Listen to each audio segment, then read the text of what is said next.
Just on the front corner from the best place. So we're actually watching the rugby right here. As the Chris Walker driver around 15 minutes away from the start of action on track. Chinese career following preparations are being made to the time to the table season. Of course, we're going to have a bonus here in the Greek Mauritius. A couple of days ago, Europe in George World spectating the Olympic Circus Championships. There's no one that starts to get going as well. Really, it's nothing to do. Yes, all this ceremony was absolutely amazing. It was buzzing.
Hello and welcome to our coverage of the UCI Track Cycling World Championships here from the Sir Chris Hoy Velodrome in Glasgow, Scotland. Second night of competition. Lots of medals on offer here tonight, and it's not the first time we've had a World Championships here in Glasgow. You have to go all the way back though to 1897, held just across the road from our current location at the very famous Celtic Park. It was the 5th edition of the World Championships back then. But this is the first of all of the disciplines coming together at the same location. BMX, mountain bike, road track, all of the indoor sports as well for the Super Championships, as we're calling it. And there is the Sir Chris Hoy Velodrome. Second night of competition, as I mentioned. Thrilling events coming up tonight. We will be wrapping up the final event of the program with the men's team sprint. And it really is looking like a fantastic battle, in particular perhaps between the Netherlands and Australia. My name is Scott McGrory. I'm joined by John Mould in commentary. John, yesterday was great competition. I have no reason to doubt that tonight is going to be anything different. No, they've really set that benchmark so well that first night that tonight we're hoping for even better. And it was a hard show to live up to last night, but there's so many good events tonight, but that male team, elite team sprint, all coming to that crescendo at the end. It's really going to be interesting. Finished off really well last night for Great Britain with a gold medal from Will Tidball in the scratch race. And we can see just the dimensions of the velodrome here. We will talk a lot about the shape of the particular track here and how it suits some riders over others. We'll go into those details a little bit later on, but very steep and long straights here also. Not all tracks are the same, are they, John? But it worked well for Tidball in the scratch race last night, getting gold in the final event. It sure did. He timed that sprint perfectly and took home the rainbow jersey. You can't get any better than that, to be honest. But he did time it right. He was probably 4th or 5th wheel and then rolled over the top of everyone and won by quite a few bike lengths in the end. So fantastic, really. More than 200 rainbow jerseys for the World Champions will be presented throughout the competition here across all of the cycling disciplines. And we will be kicking off tonight with several of the paracycling events as well. Medals on offer right from the start. Women's C1 500 metre time trial will be the first medals awarded in tonight's program, followed by the tandem for the men. And as we go further through, we see scratch race final for the C4 as well. Men's team pursuit first round on the program tonight as well, and it's really interesting to see that the team pursuit for both men and women spread over 3 days, which allows them to recover each time. So we won't see fatigue between the rounds. We will see the very best of every team every time they get on the track. It really allows the team to go out and do a full race effort. You don't have to think, I need to do an effort later on in the day. It really shows the best times, and that is a good chance for the crowd to see the best and the fastest times each team can do on show every time. And like you said, normally they're looking around, you can have 5 riders in a team pursuit and swap out riders here and there. But if they have 4 really strong riders, they'll be able to recover and keep going for the 3 days back to back. Robert Forsterman there, former world champion in the team sprint, which those medals will be awarded here tonight. But Forsterman, more famous these days, riding the tandem in the para discipline and having the biggest set of thighs in cycling. He sure does have a good set of legs on him. And it shows a lot of athletes now are transitioning onto that side and riding really well, showing that experience, passing it on, and still enjoying their careers. Forsterman there with a great smile on his face, carrying his bike down the stairs and still being here racing at the top level. So very warm and toasty inside the velodrome. Temperature outside much more mild, but quite humid and hot. As you can see, the riders sweating in the infield. It's the same for us up here in the commentary position. Similar situation for us also. It does get quite sticky, but it's good for the cyclists in particular. Really nice conditions to be racing in.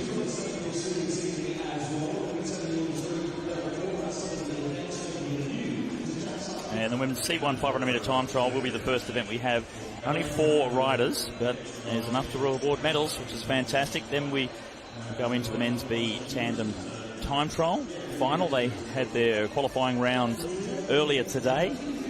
Always nasty to do a kilometre time trial in the morning and then have to back it up in the afternoon.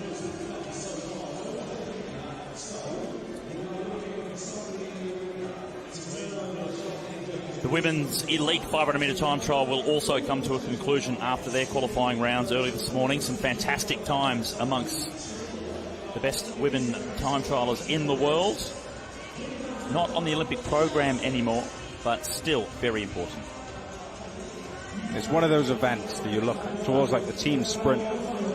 We can see this is not inside the track here at all, because there are so many riders here. They have had to utilise another section of this fantastic facility. So a lot of the riders have their pits and their warm-up area outside of the track itself, because it is so congested inside the Sir Chris Hoy Velodrome here.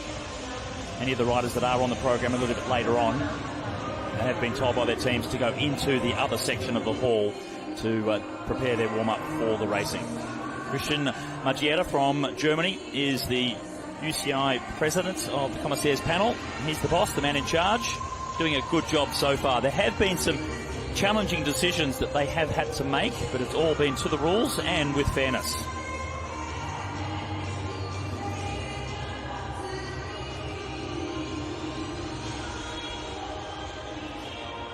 The colours of Great Britain. You know so many of the riders and officials so well, John. It's been remarkable as I sort of go back to a previous generation where you would have individuals from Great Britain that would pop up, like Chris Broadman, sensational riders on their own, but you didn't have the depth within the team.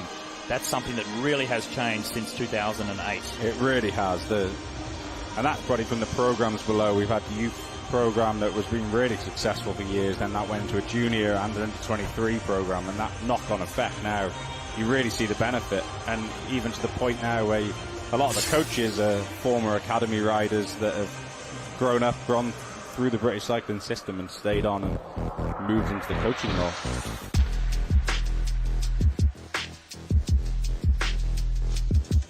$500-metre time trial coming up. This is how it will be run. For the women, it's 2 laps. That changes going from 2024 onwards. They will be doing 1,000 metres, equal distance to what we see the men do. So for the ladies, 2 laps absolutely flat out around this track. So it's short, but there's still the opportunity to have a slightly slower start and yet really negative split and come home in that second lap. It will be a big change for the women when it does go to 4 laps compared to the 2 that they're doing at the moment. It may bring in new opportunities for riders that perhaps weren't quite fast enough over 500. And you're slowly starting to look at a team pursuit sort of rider, that endurance into the kilo as well. So that it really brings a lot more athletes competing in that event and chances of winning. So I'm really looking forward to that. That'll be it's a good step forward, and it makes them even better racing than what it is now. Not long now until we get ourselves underway. Final preparations from all the teams, nervously getting themselves ready, working out their warm-ups specifically to the start times that have been allocated. They try not to change, and they have to be somewhat flexible, but fairly precise these days with sports science as to how they do prepare to get themselves ready to fire just at the moment that's required. Wenwei Quan will get them underway for China, the first rider to come up for the 500-metre time trial. The women's C1 discipline. You can see the start gate has come onto the track. Lights have come up, so we're not too far away from getting the competition underway here. Wonderful venue, of course, constructed for the 2014 Commonwealth Games. It had several major competitions since the Commonwealth Games here. World Cup events, European Championships as well. Vastly different venue from when Glasgow did originally host the World Championships. It was the 5th edition, way back at Celtic Park.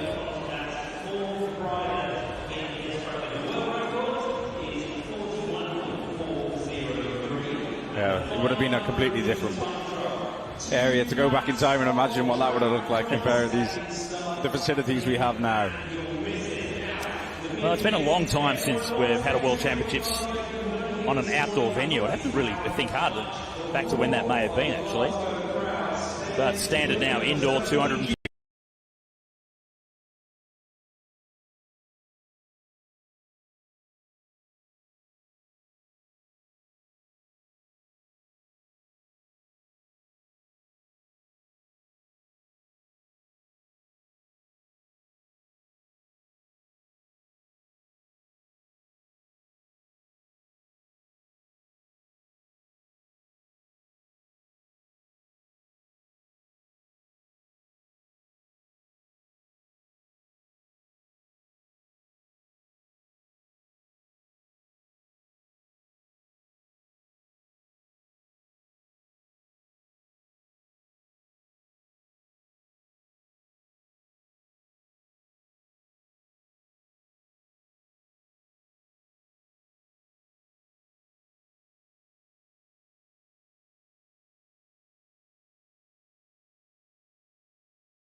And the end of the first lap, good indication to see where she sits. 23.168. Trying to hug the black line as much as she possibly can. Drifts down a little bit down the straight. Final bend now. Making sure she doesn't go up too far. The black line, that is where the 250 metres are measured. And it's a new world record. 41.113. So that's a fantastic way to get the competition underway. The world record holder setting a new best mark. Starting off as we mean to go on tonight. World record, first one out of the block. So, well, I kind of threw it out there without really saying it, that the world record holder, the first rider to go of 4. Somewhat unusual, but it does depend on their current seedings as they come into the championships this year. And wow, that would be putting the shivers through the next 3 competitors to come. And by 0.4 of a second, so quite a big gap over 2 laps. That's a real big improvement from a former world record. So. Yeah, absolutely. And every rider now sat down there, they know they have to set a new world record.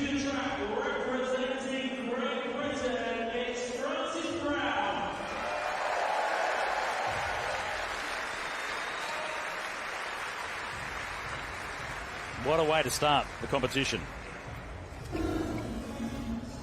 It's a hard act to follow, but that's what Frances Brown is about to do. Frances, a former Paralympic climber and triathlete, and a world champion in both. Now transitioned over to cycling. So we do see a lot of transition in para. I know Jess Gallagher, the Australian that's on the tandem, former Winter Olympian, skiing and then coming across to cycling. Swimming also was a former sport of hers. Here's Frances Brown, all set to go. Second rider. It's the women's C1 500 metre time trial. Time to beat. It's a tough one. It's the new world record of 41.113.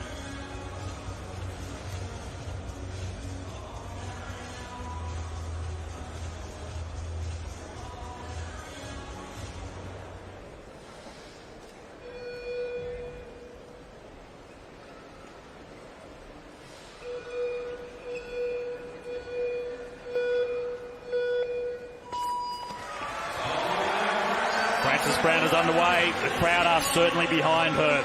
They've been giving so much support to all of the riders within the Great Britain team. Such an advantage to be racing on your home boards.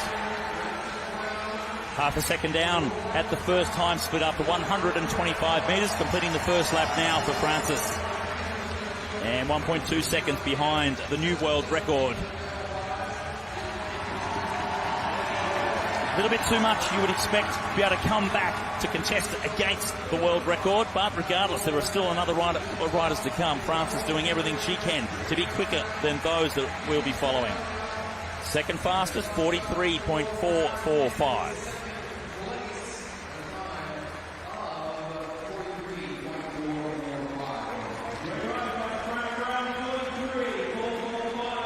Really shows that benchmark. New world record to start off the ride. 2.3 seconds quicker. Yeah. Good start though. Nice and straight. Directly out of the start gate. She chose to go for the tri-bars, more aerodynamic setup.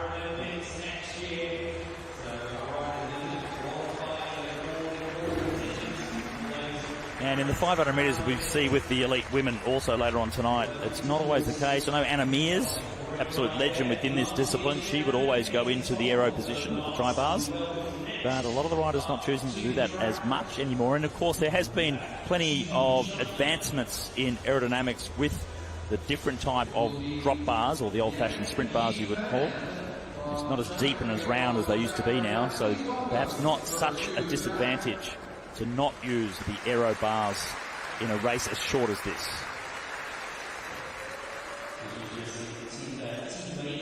Jaifan Yang now from China, second of our Chinese riders. Only one more competitor to come after this, which is Katie Toft.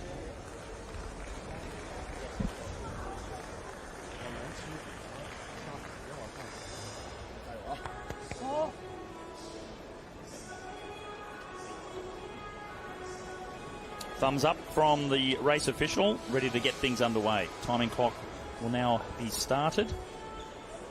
Well, the countdown clock, I should say. Don't want the timing clock to start too soon.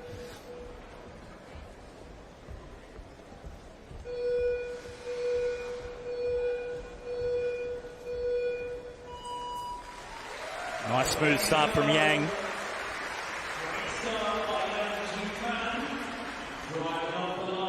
Didn't really drift down onto the blue band at all. No penalty for doing so in the early stages of this race. Once you're up to big speed, you do not want to go anywhere near that blue band through the bends. The transition from the angles of that blue band compared to the track itself, just too great. 3 seconds down though after one lap. So the time of Francis Brown might be safe in second position. 4.1 now with half a lap to go. Looking likely that this will be the third fastest of the three riders so far. And indeed, 5 seconds down, third position for her, 46.151. No trouble for the current leader, Wang Wei Quan. And that leaves one. Can Katie Toft challenge the new world record holder? Or is she really racing towards Francis Brown, sitting in second position now? 2022 champion from Great Britain will be the next and final rider to go.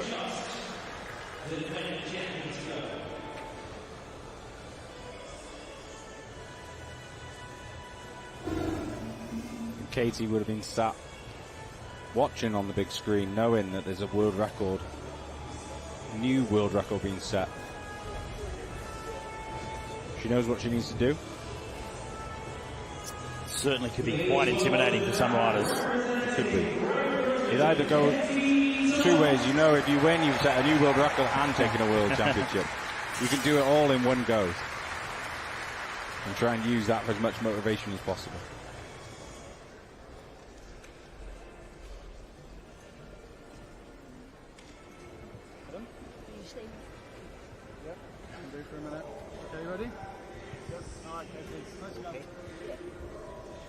Katie is locked in and ready to go.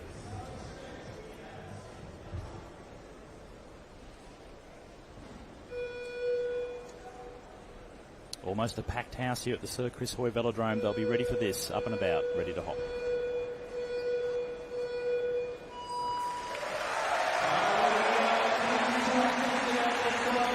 Big cheer from the crowd as Katie Toft lets loose in her 500-metre time trial. Keeping a low line as well around that first bend, so just cutting the corner slightly, making the 500 metres maybe 499. Smart thinking. Yeah. You want to make it as short as possible, so if you can stay just below that black line, that'll be the quickest grey round.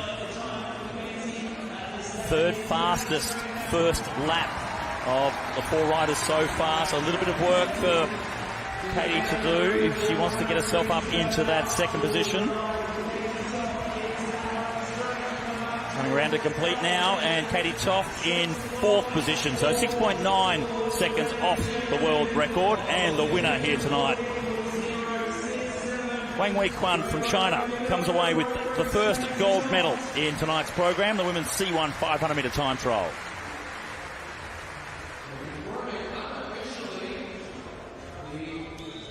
Francis Brown in second, with Jay Fan Young third. Katie Toft coming around fourth fastest for her, 48.067, just over 37 kilometres per hour, over 2 laps from a standing start. That's not too bad at all. A world record to boot, a world championship jersey. Such a special feeling, isn't it? And I know with this being the first time that the para-athletes have been fully integrated into the World Championships calendar, and we being part of the Commonwealth, we've seen this at the Commonwealth Games where the last couple of times they have integrated some of the disciplines but not all. So it's fantastic for the paras and for the Ables as well. They really do appreciate having all of the athletes here together in one. It gets very congested and tight on the infield because of it, but we wouldn't want it any other way. No, and it seems to have worked this championship so far with that extra space they have to warm up. and to move into the track. And all the fans, we get pretty much double the amount of racing that you normally would with a World Championship ticket. So. Yeah, tell us about it. Commentating it, there's a lot to do, that's for sure. They just keep coming at you thick and fast, race after race. It might be a challenge going forward. They have to be very cautious of what venues they select for this fully integrated championships in the future, which will be happening every 4 years with all of the cycling disciplines coming together at the same venue.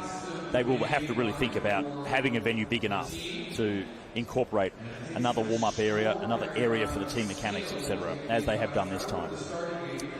Men's B time trial. Here we go. Tandem. Here's our start list. And the last team to come out is going to get a massive crowd cheer, I tell you. Neil Farkey riding for Great Britain, but he is a bona fide Scot and has an incredibly impeccable record at the World Championships. Here's Robert Forsterman, so former Team Sprints world champion, now pilot. And he has Thomas Ulbricht sitting in second position, the Stoker position. Unusually down the list after the qualifying this afternoon for this German team. We were expecting a little bit more out of them, and they had the fastest first half lap split and then faded to sixth. It was really quite an unusual ride, so it'll be interesting to see if they can reverse that this time around. Yeah, they really slowed down. 16th fastest in the final lap. So really, that first 2 laps, full gas out of the thing, and then they just need to pace that as best possible in this second ride today. Quadzilla, as he's known, Robert Forsterman in first position, and those massive thighs, they worked well at the start of the qualifying, faded in the 4th lap. That's something they're going to try and turn around this time. 4 laps of the track, double the distance of what we've just seen for 1,000 metres.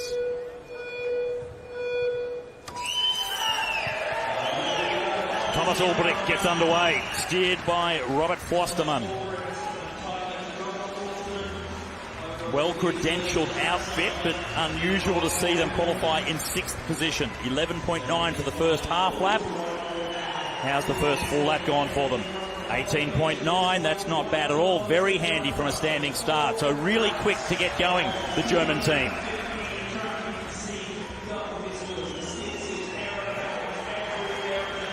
Looking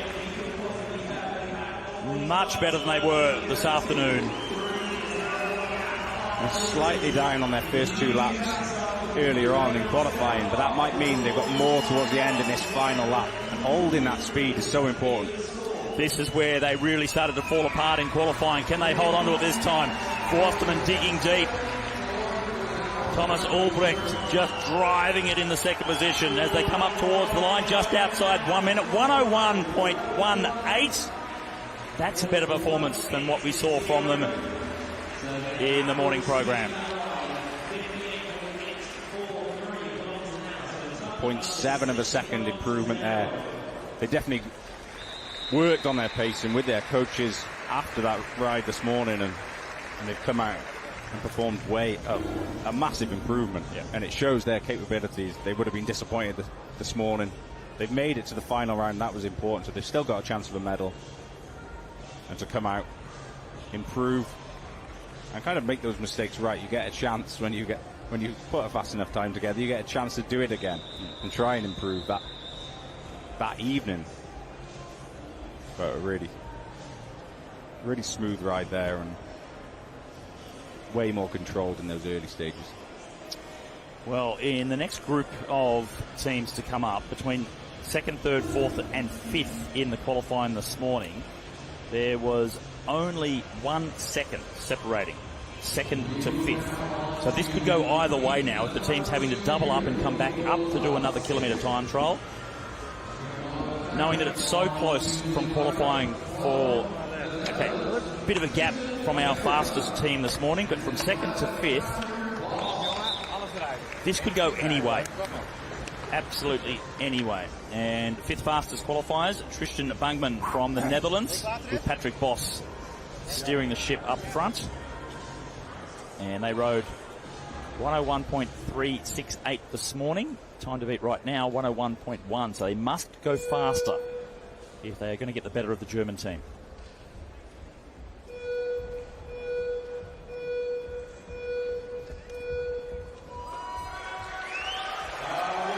Netherlands are underway. They need to improve from the time this morning. They won the individual pursuit last night, so hopefully that endurance side. That was a 4-kilometre race. This is only 1 kilometre, but they should, if it goes the right way, they should be able to back up their ride really well tonight. 1.6 seconds down, so a much slower start, but that's not unexpected. This team is more of an endurance-based outfit, so they're very strong in the second half of the 1,000 metres. And they're going to need to be. They have to bring it home as they come down to 1 lap to go now. 1.1 down. Can they bring it back from there? They must improve from this morning's performance. It's coming back down to 0.7 now. Need to continue. Fight hard through the final bend and down to the line. It's going to be tight. Wow, 1/10 of a second. Second fastest, 58.6 k's an hour. Well, doesn't get much tighter than that. 1/10. They brought it back, but not quite enough. And pretty much an identical time from this morning. But 0.1 of a second. We talked about how close the next 5 teams are, but already Fostermans came out. They put their hat in their ring. That's the time to beat. And this one's going to be a really tight one to call for the rest of this final. 1/100th of a second faster than they rode this morning. So very consistent from the Dutch team. But not good enough to overcome the vastly improved German squad from their qualifying.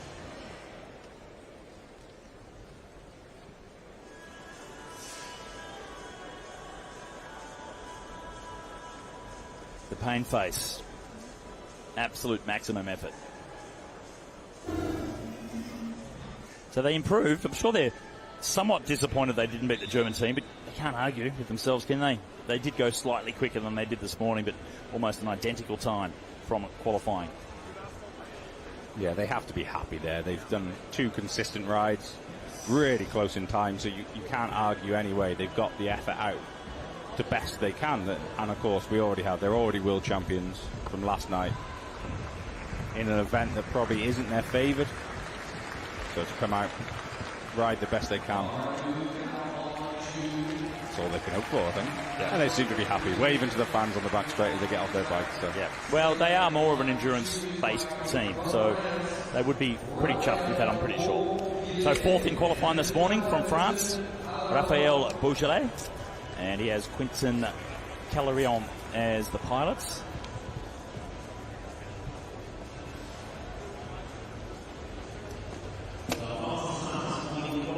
Good opportunity to see just how the feet are clamped and strapped into the pedals. You see with the endurance athletes, they're happy just to clip in. But when it comes to these sprinter-based athletes, they need the extra security of the strapping as well.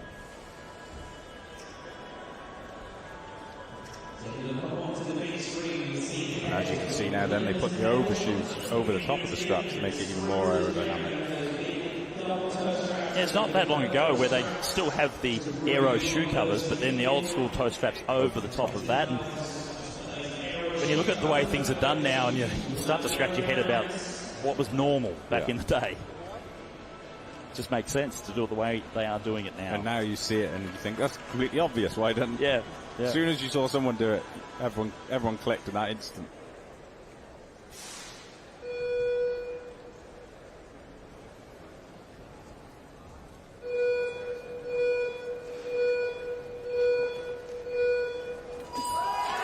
Well-timed start for France. You can hear the crunching of the chain as they get going, though. First lap for them in qualifying, 19.42. So expect a reasonably fast start from them at 0.3 of a second down. The Germans really did get underway very efficiently, though. Maintaining that, though, at the 1 lap point. 3 laps now to go, down the back straight. Around about the same, so they're up to the same speed as the Germans. They need to find something special, though, in the back half of this. 500 metres down. Again, 0.3 of a second. So they have plateaued. It's going to come down to have they got anything left in the final lap to overcome the fastest team so far from Germany. Fatigue coming into the legs, down to 0.2, so it's coming back in favour of the French. It's more of a mental race now as you get into the last half lap of a kilometre time trial. Who wants it more, France or Germany?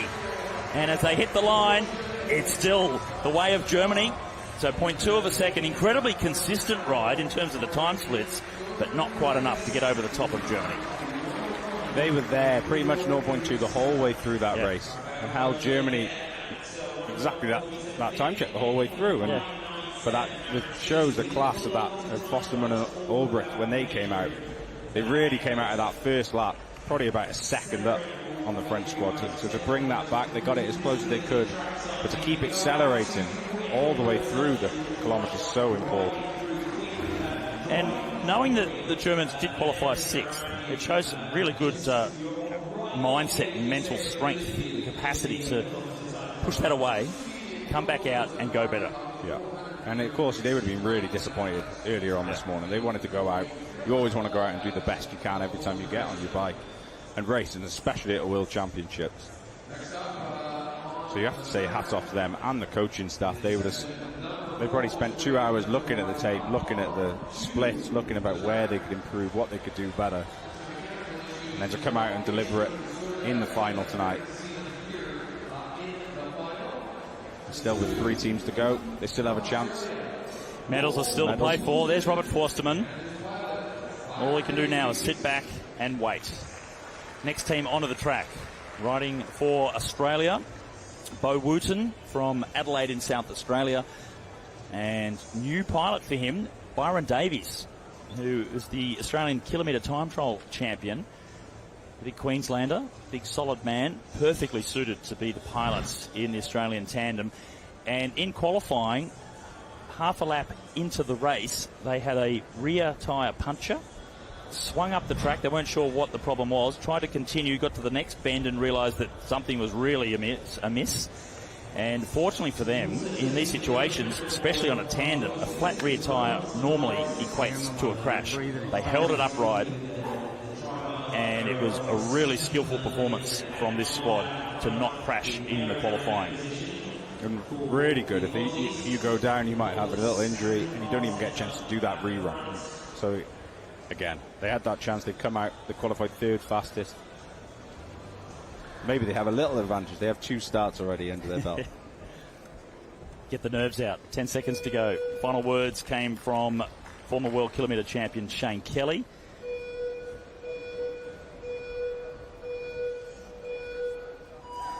Australia underway. Big man from Brisbane, Byron Davies, and Bo Wooten.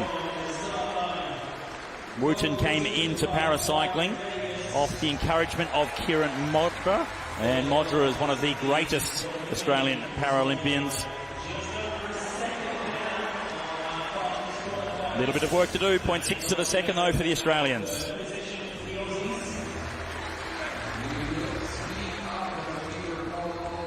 German team, though, are super fast getting themselves underway. Again, still 0.6. Now, what have they got? Get past the 750-metre point, and it really starts to bite.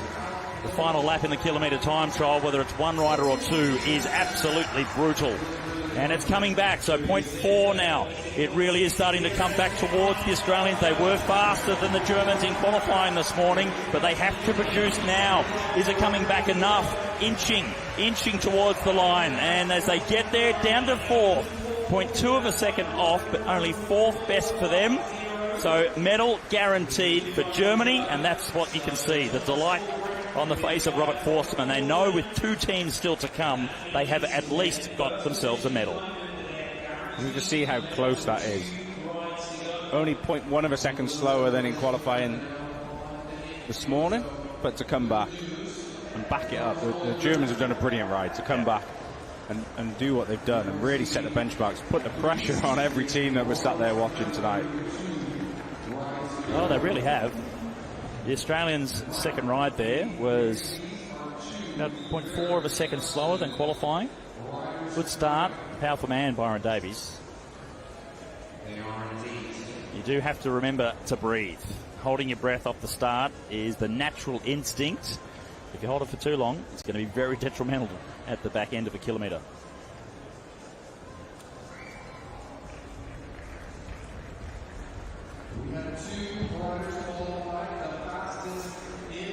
So two teams still to come, and they are both representing Great Britain. James Ball being piloted by Stefan Lloyd. The penultimate team to come onto the track. They know what they need to do. 1 minute flat, 0.3. Almost 60 kilometres per hour in qualifying this morning.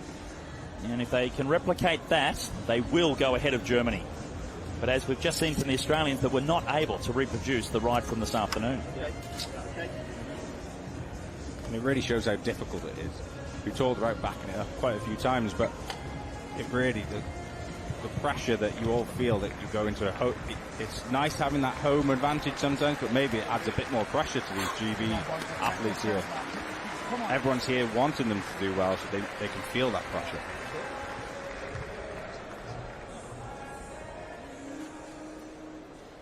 Finding the strength to block out the pressure.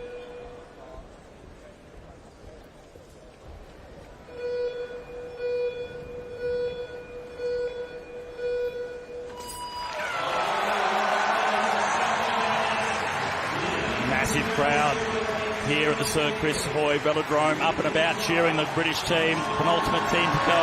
James Ball, you can hear them down the back straight now, really giving it everything. A little bit of work to do, but that is also compared to the super quick time of Germany. Almost back on level pegging terms now. They were faster in qualifying. They would be confident they can get the better of Germany, and so far it's working. 0.005 of a second the better. Still green, extending it a little bit more, 0.1. The volume has just gone up a little bit more to 0.3 of a second. Coming around to get the bell now. 1 lap to a medal. Which colour is it going to be? Can they hold on? They'll go into the gold medal position if they record the fastest time now, with only one more team to come onto the track. 0.6, it will be the quickest time. Is it going to be good enough for gold? That's what we'll have to wait and see. For now, it is definitely good enough for gold or silver. And you can see how much that's taken out of James Ball on the back. Ouch. Ouch. He's really gone deep. But again, pretty much identical time than their qualifying time this morning. It's spot on. Spot on. So it's, again, they've got everything out. Yep. Hundredths of a second faster than this morning. Not tenths, only hundredths, but really consistent. So we talk about the pressure. Neil Farkey and Matthew Rotherham, the only team to go. They are the world record holders. They were the only team to go under 1 minute in qualifying, but they have to reproduce that now. Every other team pretty much have been very consistent, backing up from qualifying. Can the world record holders do the same? Guaranteed a silver medal for this British team. All depends on what the second of the British teams are able to produce.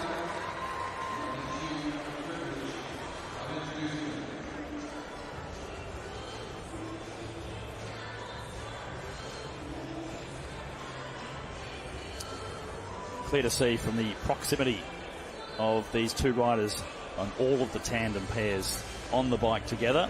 You need to get along well. Yeah, they do. A lot of time spent together in training. And the British staff really chuffed with that.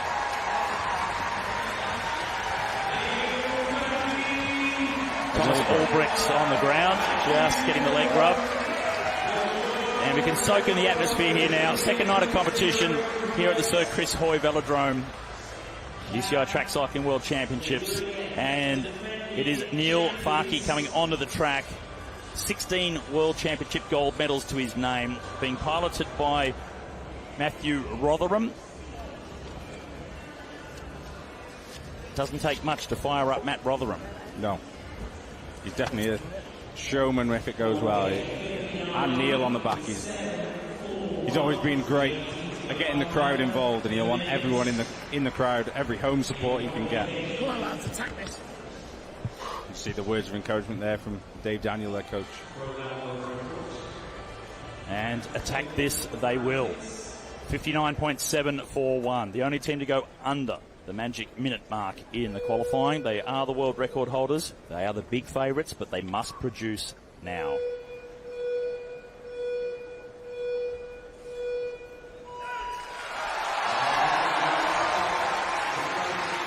And the powerful figure of Matt Rotherham getting things up and going for Neil Farkey.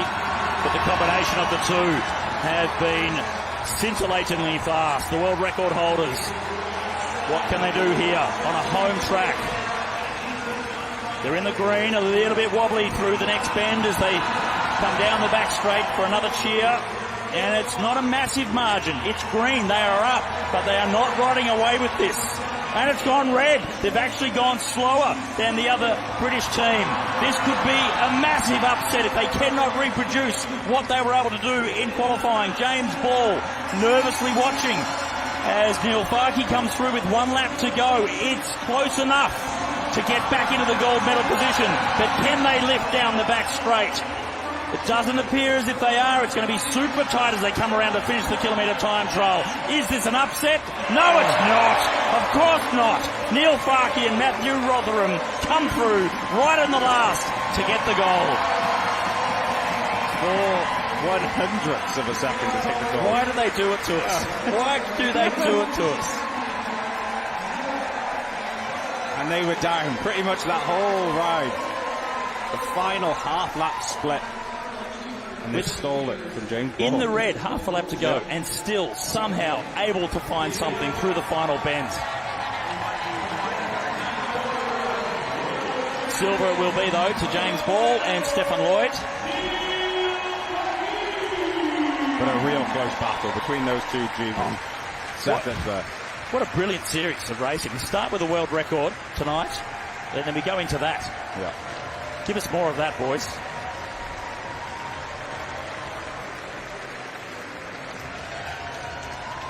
Weren't able to go under the 1 minute as they did in qualifying, but it doesn't matter. It was just enough, and I emphasise just, to get the goal.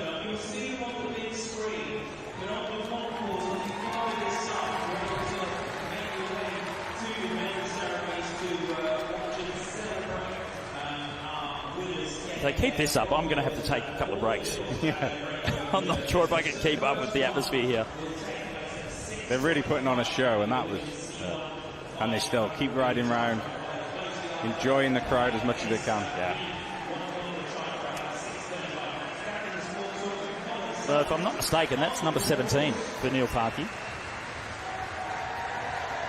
Unstoppable for Scott.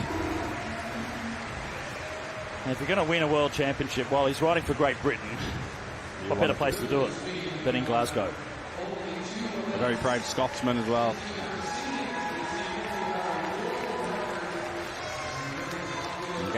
Getting a hug up in the...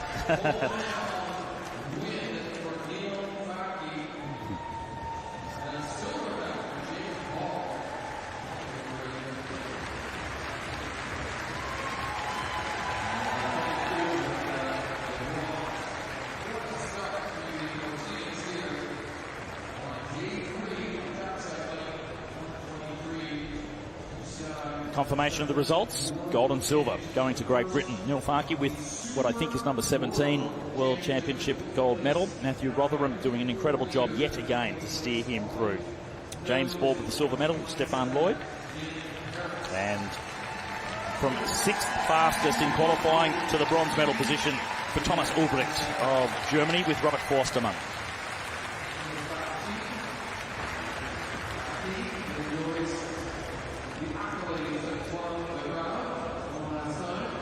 Nice congratulations there from the German team. 4th place going to Tristan Bergman and Patrick Boss. Beaujolais from France with 5th place, and Bo Wooten rounding out the top 6. Just shows how things can change. While the fastest qualifiers did win, The Aussies qualified third and ended up finishing sixth.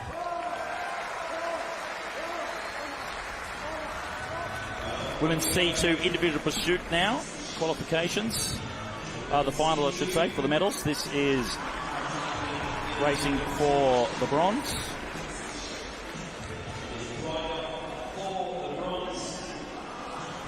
Amanda Reid from Australia with a handy lead over Maike Hausberger from Germany, just to get things underway. 12 laps of the track, 3 kilometres. And at the moment, going towards the rankings after the qualification round. Reid the faster of these two. But it's coming back though. Only 0.3 of a second now, so Amanda Reid being put under pressure here by Maike Hausberger. And it's flipped the other way. So Hausberger getting herself up to speed and now getting in front of Reid. And Amanda's coach, no doubt, will be letting her know she's got a lift. It's a long race, 12 laps, so many things can happen. And we see the aerodynamic bars and position of Amanda Reid versus the standard drop bars that Hausberger is using. So an aerodynamic advantage for Reid as they go deeper into this race. We'll see if that makes any difference. And that first kilometre is always a good time check, but they're already a second down, so it's a long way to peg back. As we said, like as you get further into the race, the more aerodynamic you can be, the more you can save, and the more likely you can really push on in that final kilometre. Now starting to bring it back a little bit after the initial start where Reid was quicker. Hausberger getting out in front by a second. And now Amanda Reid starting to bring it back, 0.5.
Second advantage now for Australia.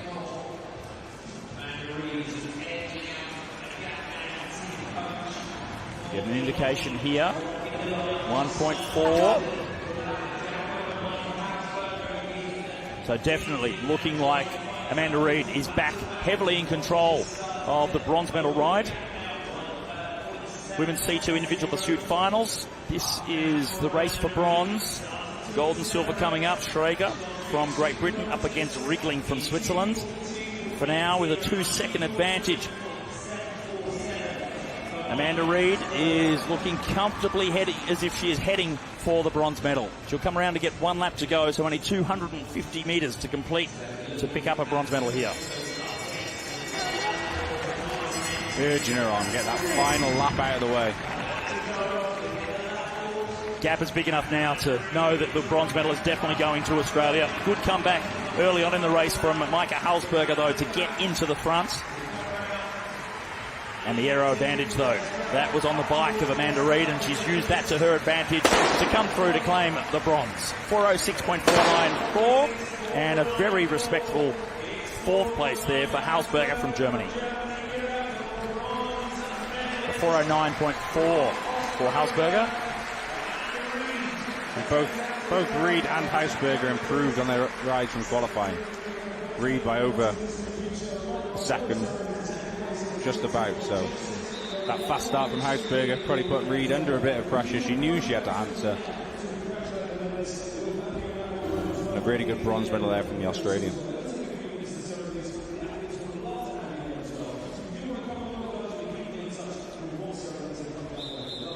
Well, the world record holder is about to come onto the track for Great Britain, so we'll expect another massive eruption from the crowd here in Glasgow, and she's riding against Florina Riegling from Switzerland. The record is 3:51.72, and that was done in qualifying today. So another world record that was achieved on these boards during this competition.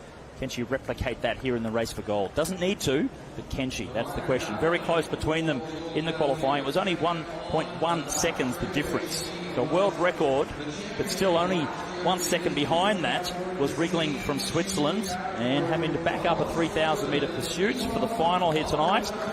This could still go either way. It definitely isn't set in stone here.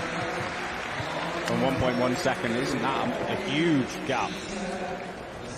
It's really going to be who's recovered the best, who's been able to rest the quickest, who's had the protein shakes, the recovery, the warm down, and to be ready for this evening.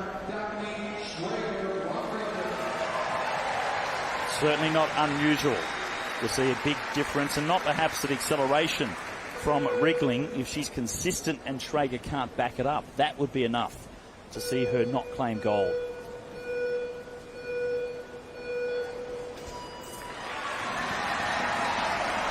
Great Britain versus Switzerland, Schrager versus Riegling. 12 laps of the track, gold medal on offer.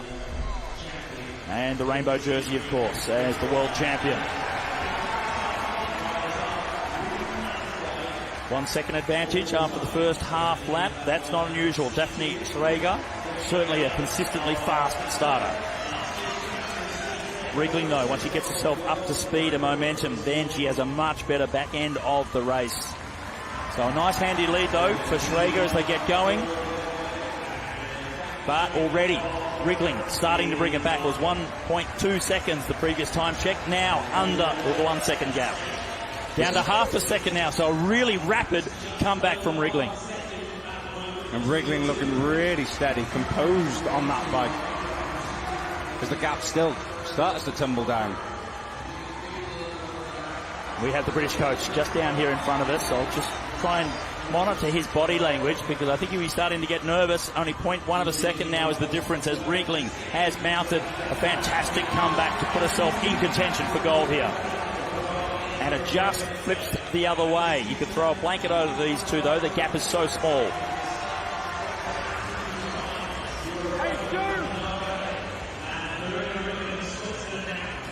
Now to 0.2 of a second for Riegling. It really is going the other way. Still close. Haven't quite got to the halfway point. Yet we've seen so much already. 0.3. It is going the direction of Riegling. So the world record holder, Schrager from Great Britain, being asked a massive question here. How much does she want this gold medal? What can she do to get herself back in contention as the gap continues to grow in favour of Riegling?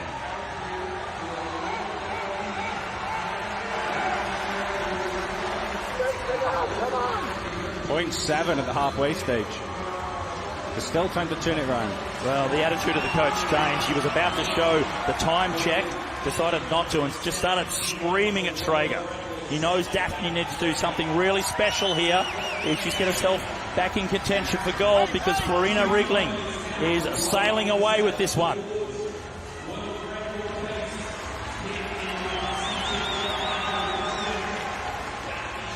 .8 continues to grow. Small increments every half lap. Again, another 1/10 of a second in favour of Riegling.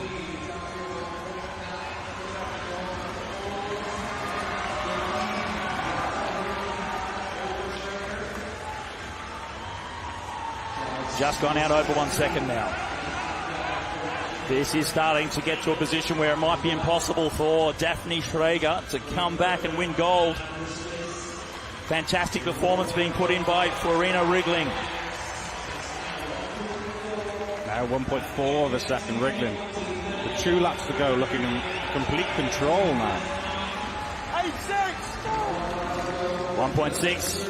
It's gone out even further now, so it does really look like Riegling is going for a big upset. Daphne broke the world record this afternoon, but Florina might be hunting the gold. 1 more lap to go. The margin has really started to blow out. Over 2 seconds and it will be Florina Wriggling beating the world record holder to win the gold medal. The rainbow jersey is going the way of Switzerland. What a great turn-up this has been. Slightly slower than she rode in qualifying, but that doesn't matter. She backed up better than Daphne Schrager was able to do. And Florina Wriggling claims the gold medal here at the World Championships and the wonderful rainbow jersey that goes with it. Wriggling really backed up the best there. Pretty much identical time from what she did in qualifying this morning. Again, these riders are backing up pretty much to the hundredth of a second, which is an amazing thing to do. But Schrager obviously quite disappointed there, setting that world record in qualifying. But obviously it's a world record pace, the fastest time ever set. You don't know how much that's going to take out of you. And obviously to do something like that, she's still going to come away with a silver medal from this World Championships in the minimum and a new world record. And of course you learn from these experiences. Schrager ready to fight there, but Wriggling coming out on top. Just went slightly too deep in qualifying. That was the downfall in terms of the gold medal for Daphne Schrager, and Florina Wriggling from Switzerland just able to back up so much better. Classic pursuit though, with Daphne going out early, getting the lead, and then Florina able to bring it back and then continue on with it. Solid performance, well worthy of a rainbow jersey and a gold medal.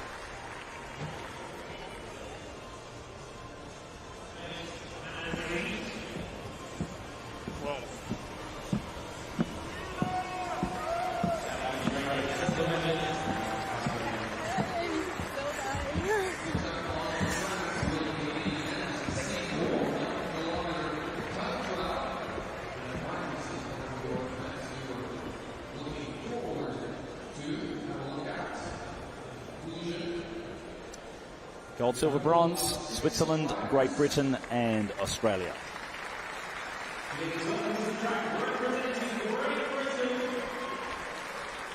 Great courage, great character from Wriggling of Switzerland to fight back and win gold. On to the men's C4 kilometre time trial final.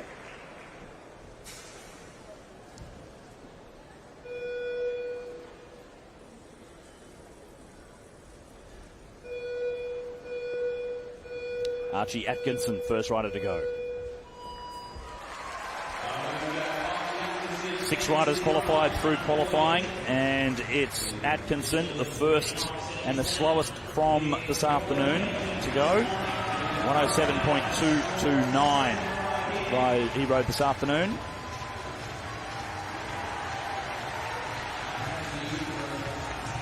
First lap, 20.9.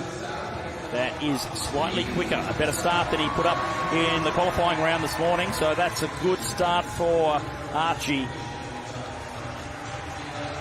Last rider onto the start line will be the current world champion, the current world record holder, Jodie Cundy.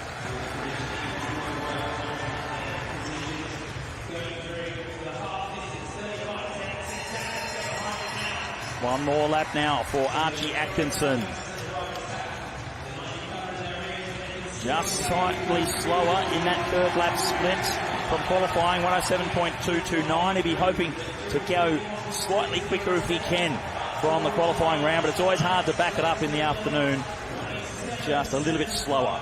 Fastest time for now, set at 107.745. 5 riders to go. Next onto the track will be Josef Metelka. Rider from Slovakia knows now what he needs to beat.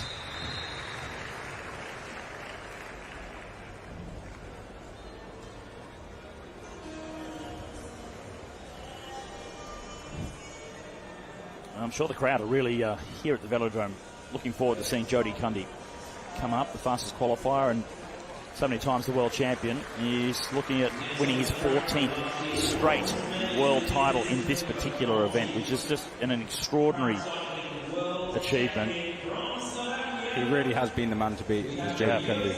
And the world record set way back in 2014. To still be holding on to that.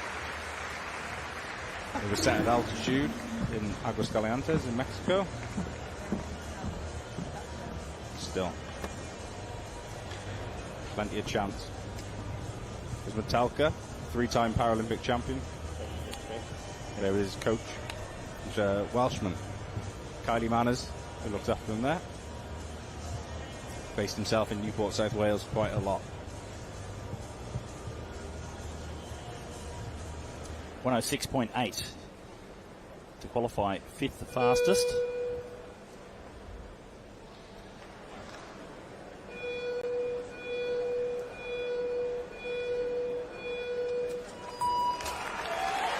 Joseph Metalka underway.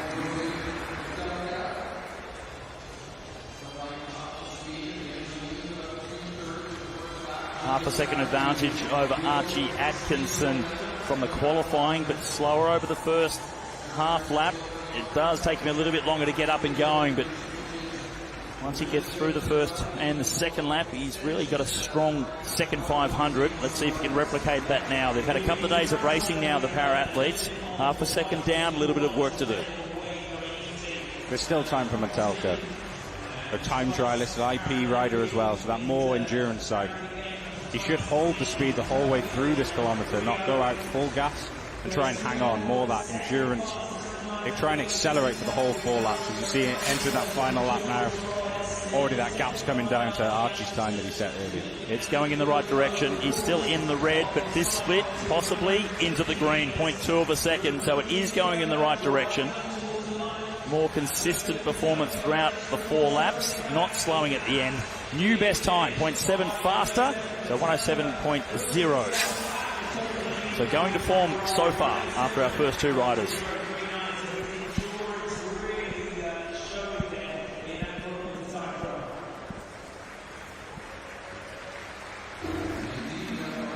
Not quite matching the time from this morning, but we see this all the time. It's not uncommon for riders, especially in the kilometre time trial, because of the amount of lactic acid that is developed in this particular discipline, to come back out and go faster than they did. Some riders are incredible and can do so, but often we see riders do go slightly slower in the second ride.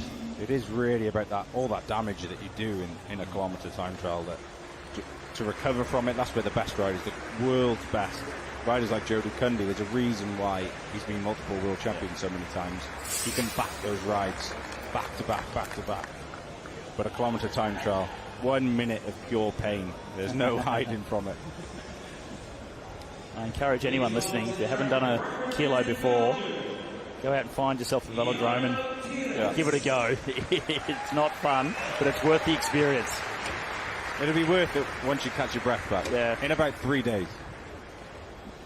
It really is a unique event. It doesn't sound like much. 4 laps of the track, flat out, but it hurts. It would be like in athletics. I've often compared it to maybe like a 600-metre race. Not a 400, not an 800, something in between, like a 600-metre running race.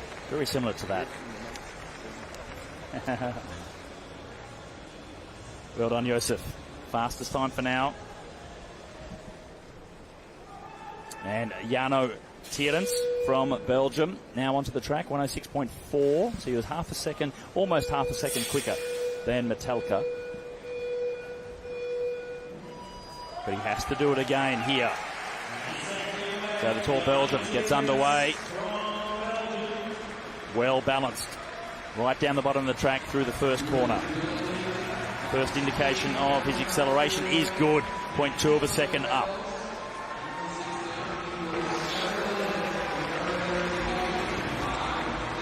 What we would expect though, Metalka was that negative split almost, the final lap to one of his fastest.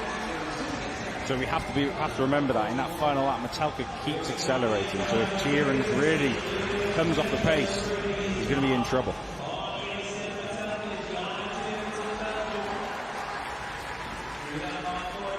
Just starting to come back a little bit more. That's exactly what you were saying, John.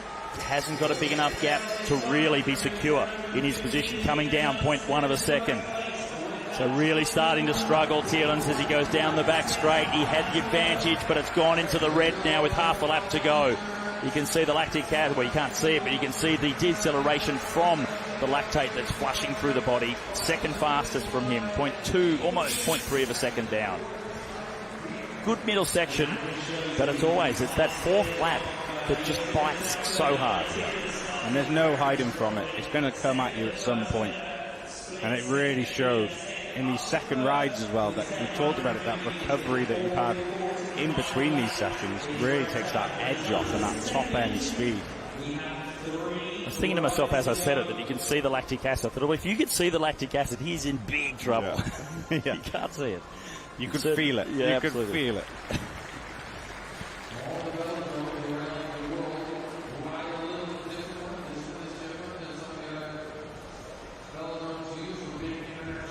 All three medals are still up for grabs, with 3 riders still to come.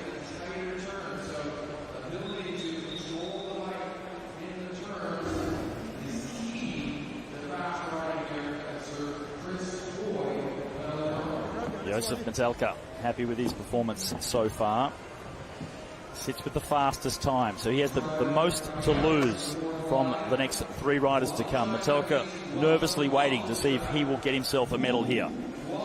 First of the trio to come onto the track from China, Guoqing Wu.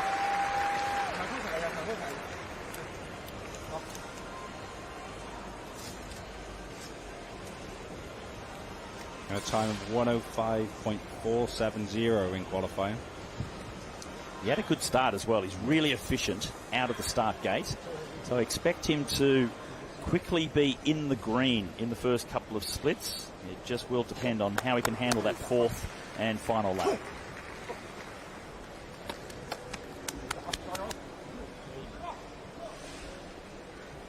Get some treatment for those bruises on his back later on, perhaps.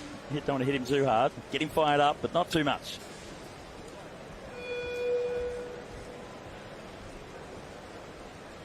Guoqing Wu from China.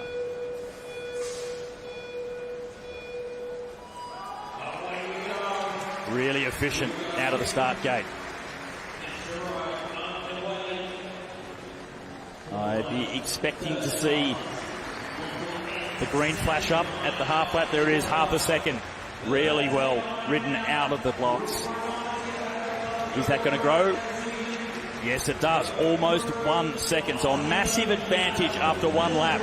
This is the man that's hoping that he's going to get himself a medal. He has to beat one of these 3 riders that are still to come. 1.5 seconds now. This is a really fast start. First 500 done. Almost 2 seconds to the better. This is the time now in this second half of the race. If you can see if he can hold on. It's nearly getting, he's still accelerating, still going out. 1 lap to go now. And now it's plateaued. It's a handy lead, but he's not gaining anymore. It's gone out to 1.9. The last 2 time splits, it has been stagnant. Now it's come back 0.3 of a second. Can he hold on? It's still a big lead that he has at 1.6 seconds, but it's coming back. But he holds on for fastest time, 1.2. So it was coming back towards Josef Metelka, but he did just enough in those first couple of laps to be able to glide around to the fastest time with still only 2 riders to come.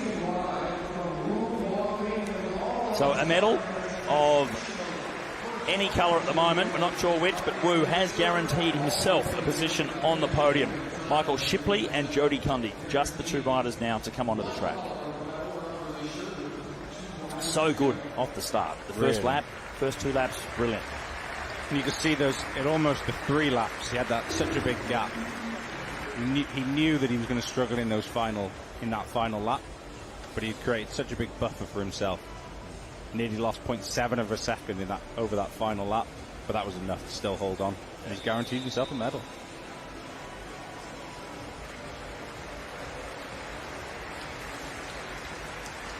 So another rider that's gone slightly slower than in the qualifying, 0.4 of a second slower.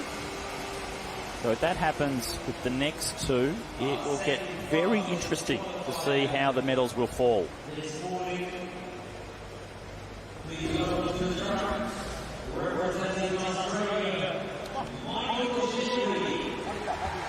Medal guaranteed for Wu. Which colour is it going to be? Michael Shipley is making his way up onto the track.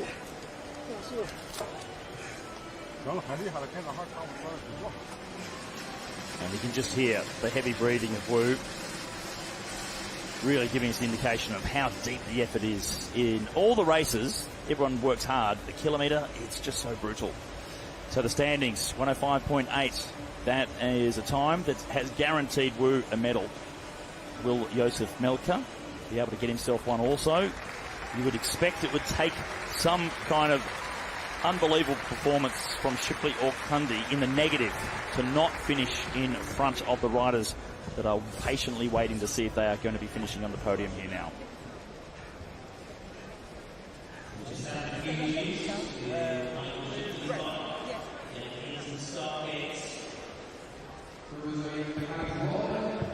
Penultimate rider about to come on to the track, Michael Shipley.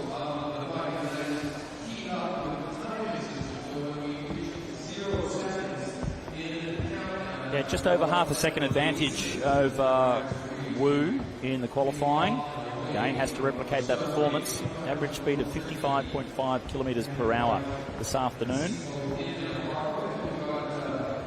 Shane Kelly on the right-hand side, multiple world kilometre time trial champion. Coach for the Victorian Institute of Sport in Australia. So not the national program, but one of our state institutes, but working with the national paracycling team.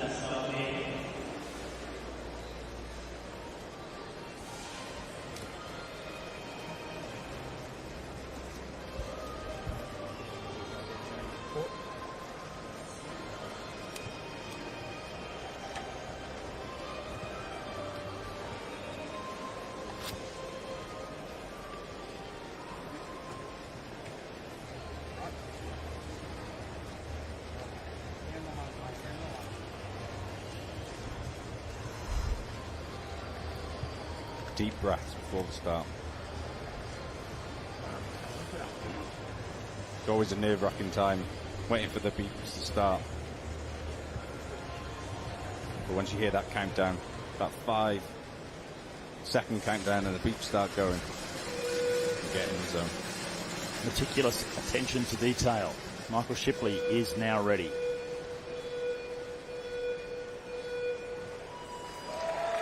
Fantastic launch out of the start gate from Shipley. Second fastest qualifier. He would be expecting a medal here tonight. What colour is it going to be? What kind of performance can he put up? How much pressure can he put on Jody Cundy? Flash of green comes up after the end of the first lap. Handy advantage, 0.6 of a second faster over 250 metres. Fantastic start from the Australian. Already now half a second up, coming up to the halfway mark. It's all about putting that pressure on Jody. Jody Cundy's going to be watching this race. He wants to do the best time possible to make sure Jody has to come out and perform. Well, it's really plateaued now. Went out to 0.6, come back to 0.4. So there's no guarantee he's going to be faster than coaching Wu. Just nudging half a second now. So he's fighting hard to try and maintain this pace as he comes down the back straight. 0.6, it's growing out of it now, so this is a really strong final part of the kilometre time trial for Shipley. Best time, almost out to 1 second, 104.8. That's all you can ask for. Respect all round. Great performance from Michael Shipley. One more rider to come. Does Jody Cundy add any extra pressure onto his own shoulders because of that performance from Shipley? That's what we're yet to see.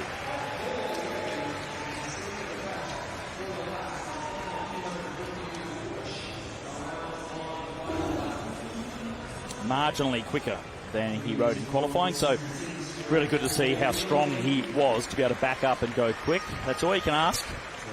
He's done everything he can there, Shipley. We're really happy with that. 2 rides, 2 consistent rides. And it's always a nice feeling when you know you've got everything out. You're happy. If you end up second place, you know you've been beaten by a better rider or a better athlete, and you're happy with it. So. Well, going to do so much. And considering the next rider is Jody Cundy, so many times a world champion, this event, you could almost rename it the Cundy time trial rather than the 1,000 metres, because he really has owned it in the C4 category. And a handy margin from qualifying. He rode 103.6 compared to Shipley's ride just then of 104.8. And the crowd understand and respect the man coming onto the boards now. The last competitor to come to the start line in the C4 kilometre time trial.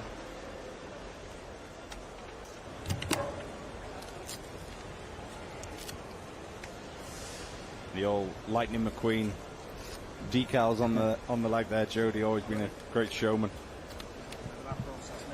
Come on. Look at the size of that calf muscle. So much power through the legs of Jody Cundy.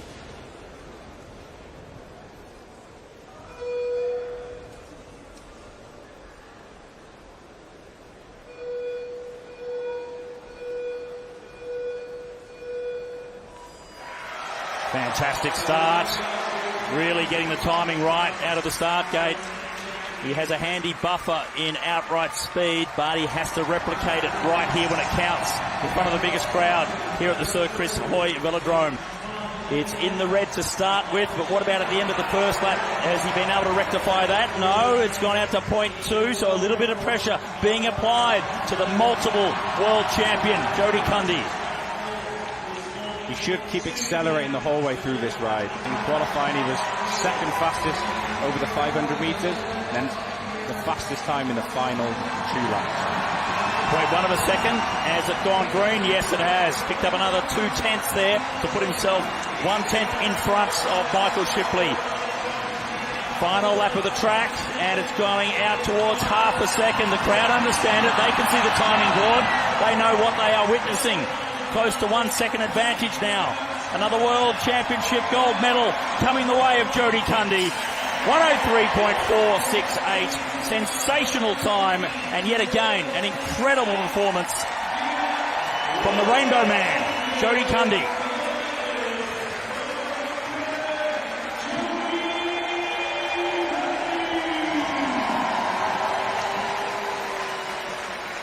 The crowd really have got behind that. Jody getting the British fans off their feet. 14 straight kilometre time trial World Championship victories. There have been years that they haven't had the Para World Championships throughout that time, so the span has gone more than 14 years, but it's 14 times that he has won it straight at the World Championships. Just an amazing performer. You can really get close to saying he's unbeatable in this. Yeah, it's going to take something monumental to I think the only thing that'll beat Jody Cundy is retirement. Yeah. But at 44, I don't think he's slowing down. Why would you? You're still winning world championships, and you still have the motivation and the dedication. Just keep getting out there. Yeah.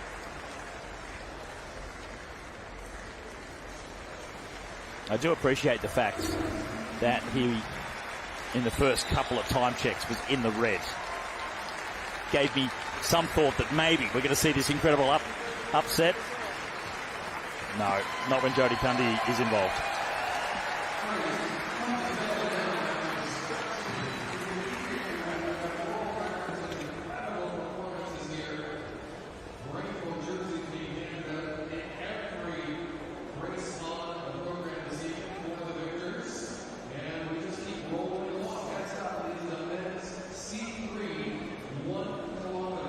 Cundy, Shipley and Wu, gold, silver and bronze.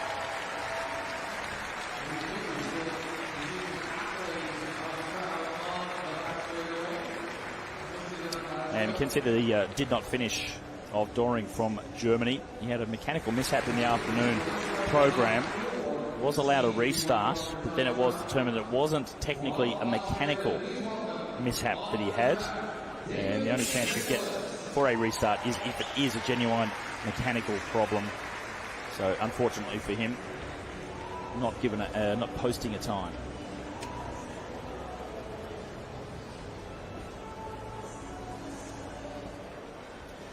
C3 kilometre time trial now for the men. David Nicholas from Australia, first rider to go. 6th fastest qualifier. 1:10.3 in qualifying. He'll be doing everything he can to at least try and go a little bit faster than that. Less than a second to the 5th fastest rider in the qualifying round. So if he can be consistent or improve slightly, he might be able to go up a little bit higher than his qualifying seeding.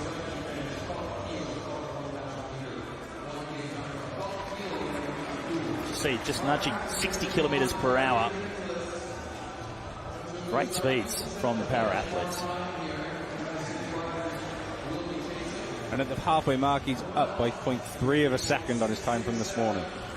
Well, that's a good start. If he can maintain it, might be able to get himself under the magic 1:10 for himself. 1:10.3 was the time this afternoon. 1 lap to go now. 54 seconds. Very consistent compared to his qualifying ride. And that's what you want. You want to improve in that second ride. It looks like he could just sneak under the 1:10. And he does too, 109.8. So well done to David Nicholas. Really close to his time this morning for most of it, and then just digging a little bit deeper in that final lap to get himself under the 1:10. Should be happy with that.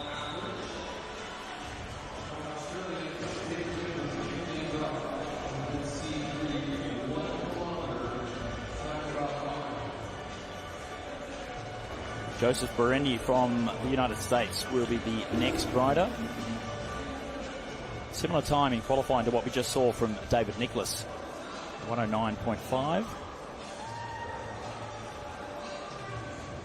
And just a little bit high above the red line coming into the banking there, so there is a little bit more to gain for David.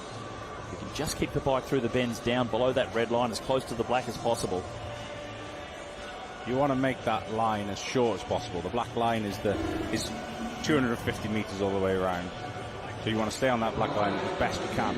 If you're doing a little bit higher, you're doing further distance. It's kind of as simple as that.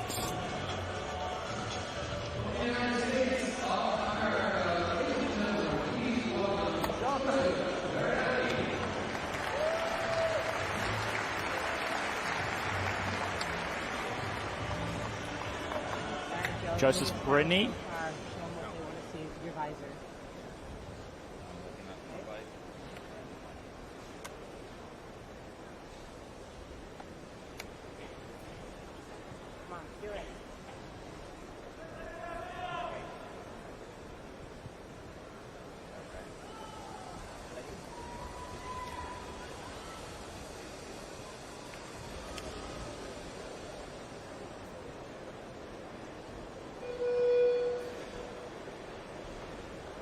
Second rider to go, 5th fastest qualifier, Joseph Bereni.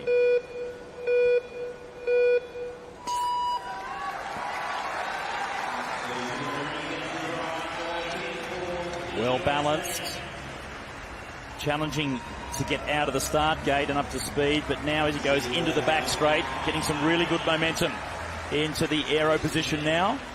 Still trying to accelerate.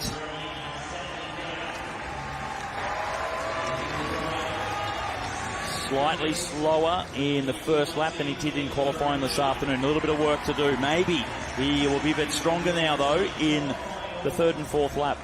In those later stages, he might come out with a little bit more control and have that extra in those final 2 laps.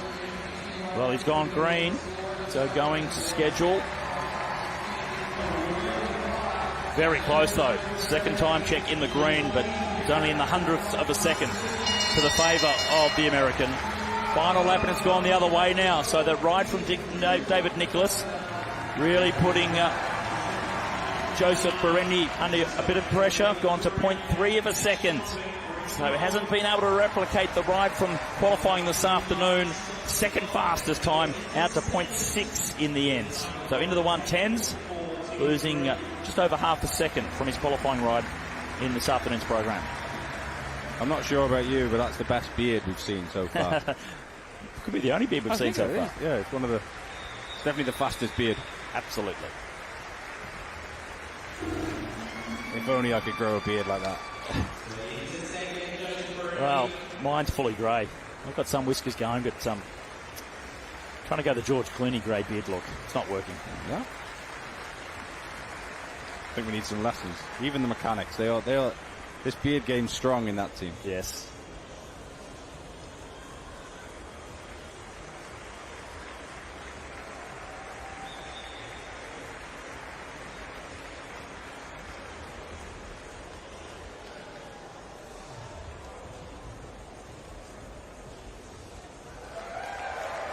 Two down and 4 to go.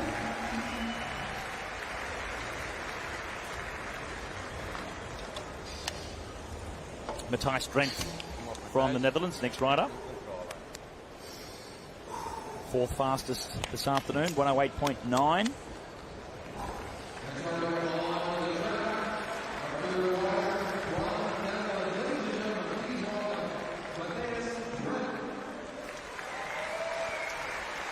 Expect him to get into the green really quickly, significantly faster in the qualifying round on the first lap.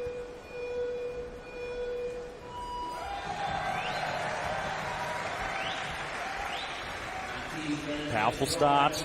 Let's see if he can get himself into the green. Nice and early. Then the question, can he hold it right through to the end? 0.3 of a second up, so true to form.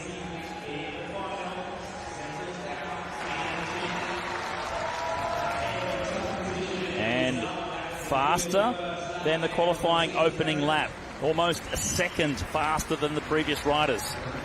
On the half now, so going really well here for Drent from the Netherlands.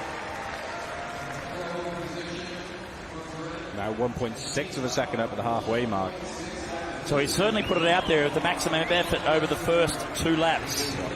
Is that going to hurt in the back end of this race, though? The final flap is now coming. Sound of the bell. 250 metres to go. 1.5 seconds. It's come back ever so slightly. Still, it's a great advantage to have going into the final lap. Come back a little bit more, 1.2. Should be enough for him to hold on to the best time. Might be under a second by the end, and it is 0.7, but still the fastest time we've seen. So he moves into the gold medal position with 3 riders to go.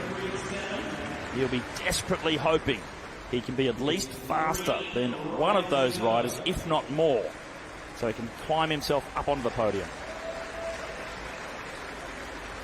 Again, another consistent time. Little head nod. And he's happy with that. Only 0.1 of a second slower than his qualifying time this morning.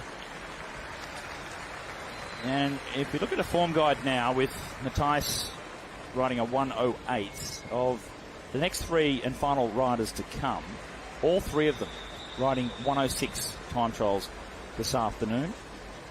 The final rider, which will be Jaco van Gas, 106.0. The Devon Briggs with the 106.6 and Finley Graham 106.8. So really close between the next 2 riders. And all 3, you could really surmise it, only 8.8 of a second between the next 3 riders from this afternoon. So this could go any way.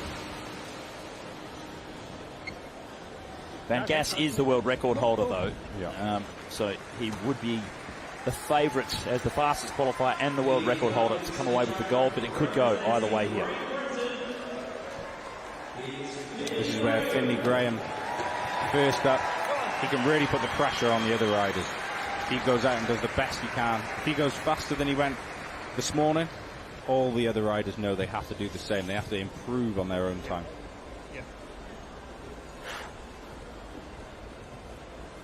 Now that will certainly apply some pressure, knowing they all rode 106 kilometres per Savo. If you can improve on that time, that will put an immense amount of pressure on the next 2 riders to come.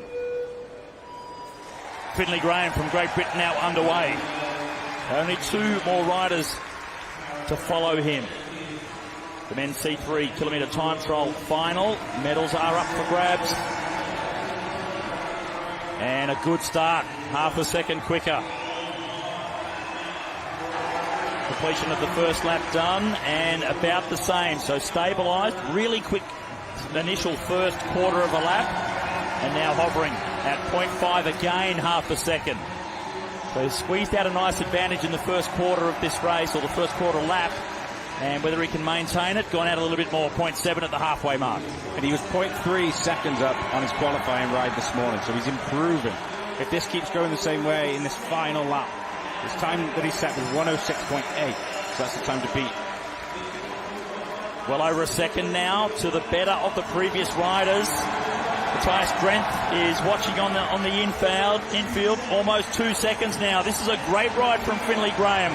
This is going to apply maximum pressure to his opponents. That's an improvement from this afternoon. 2.5 seconds faster than the previous best here tonight. And all the pressure now goes on Devon Briggs and Jaco van Gas.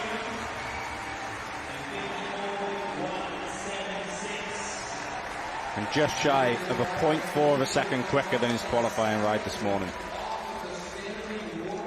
Can't really ask for much more.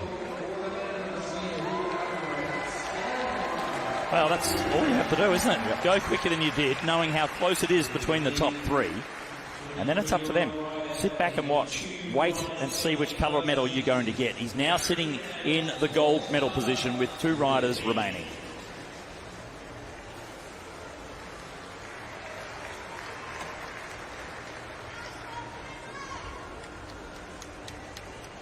And that aerodynamic position there.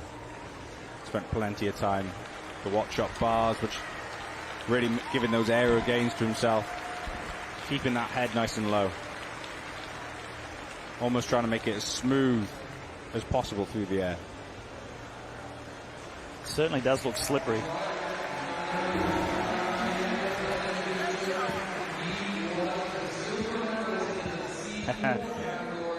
They're impressed by that performance. Devon Briggs now from New Zealand.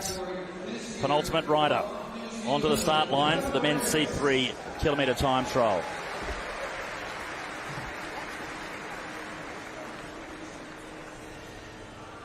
He now knows the time just ridden by Finley Graham is faster than what Devon was producing in the qualifying round. An improvement is a must for Devon Briggs if he wants to go into the gold medal position. Powerful start from the Kiwi. New Zealander up and going now. Devon Briggs.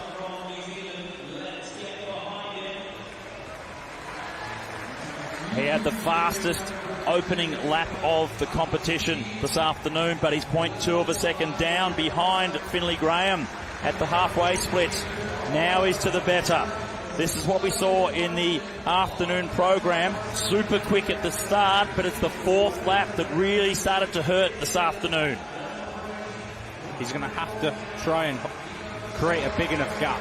Seems like the way he is going to tail off. He knows that. He's that kind of sprinter, that kind of athlete. So it's about creating a big enough gap that he's got that buffer in that final lap. He's climbed the hill. He's sitting in a plateau at the moment at 0.2 of a second. With 1 lap to go, it's come down to 0.1. Super narrow margin with 1 entire lap of the track to go. Can he hold on? This has been his Achilles heel. It goes from green to red with half a lap to go. Can he fight back in the final bend to get the better of Finley Graham? No, he cannot. Second best time for Devon Briggs. Finley Graham holds on to the gold medal spot for now. 1 more rider to come.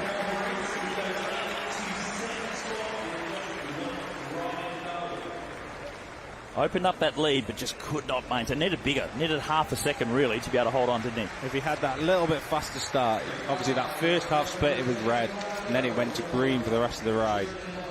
But he knew that final lap, he was going to slow down. He just needed to create that bigger buffer early on. But again, that fatigue, they've already done this ride earlier on today to qualify for the final.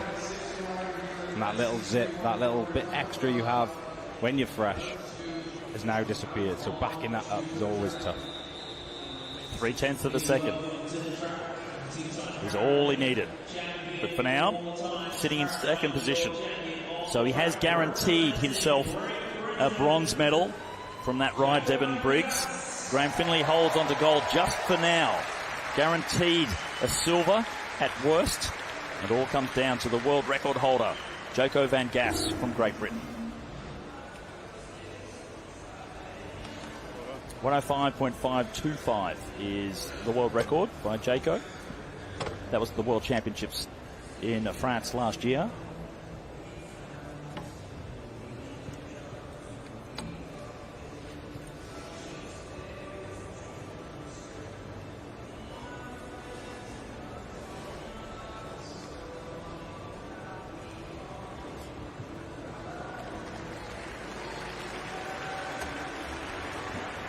next generation.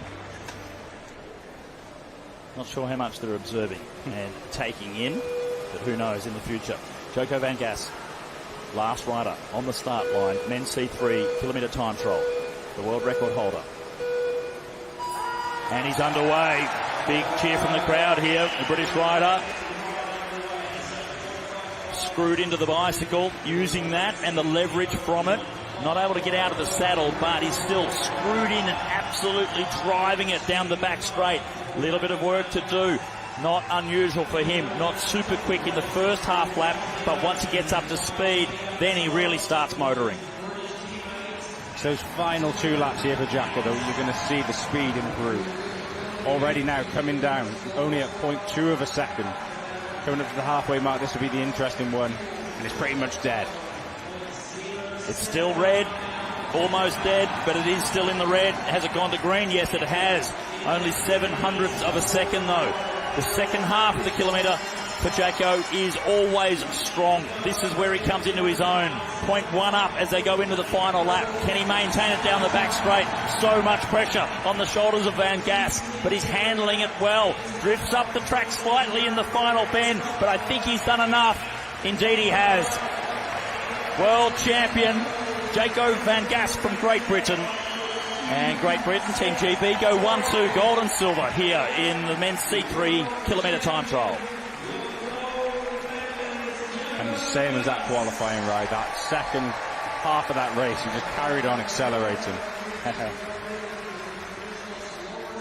It's always nerve-wracking knowing that he's going to have a slower first lap and then has to come through at the end.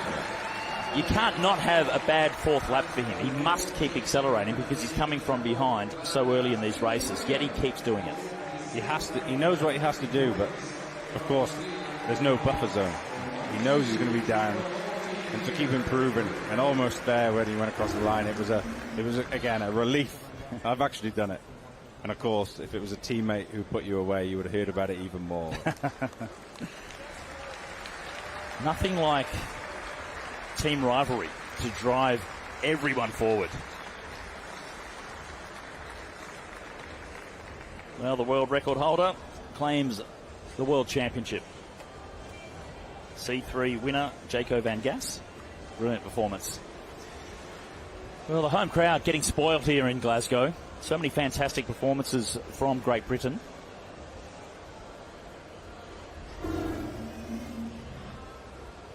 Benefits of hosting the first fully integrated World Championships.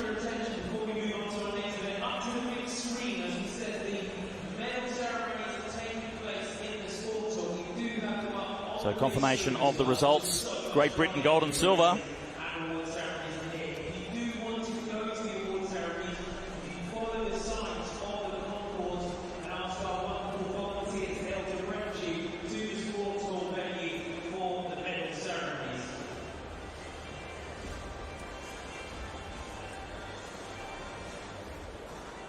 First of our able-body races tonight. The men's team pursuit first rounds, and interesting this year at the World Championships for both the men and the women in the team pursuit. Bit of a luxury of sorts, John. Yeah, the race is spread over 3 days. Yeah, and this is the explainer for the track team pursuit. 4 riders on the start line, and now we are in the finals. Well, the first round, I should say, qualifying. Each team on the track on their own, and once we get into the first round and the finals, it is truly a pursuit. Often it comes down to who is the fastest team. However, if you catch your opponent, you will be declared the winner. Time is taken on the third rider across the line. And that's really interesting because we've seen some of the teams really come unstuck with their team tactics.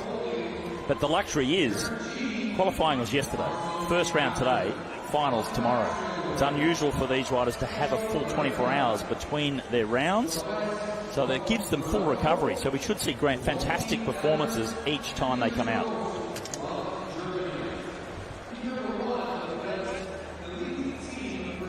Canada versus Germany to get things underway.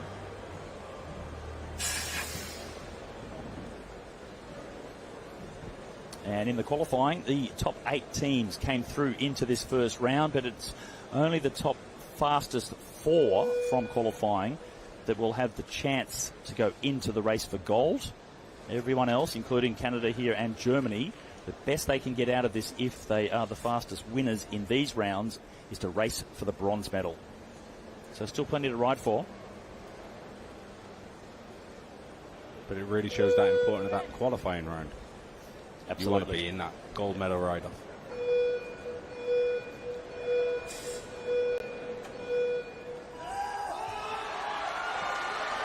Two really strong outfits from Germany and Canada.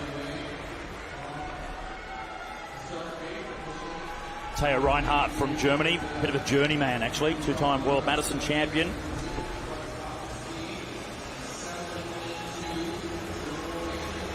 And it'll be interesting to see how these two squads get themselves going.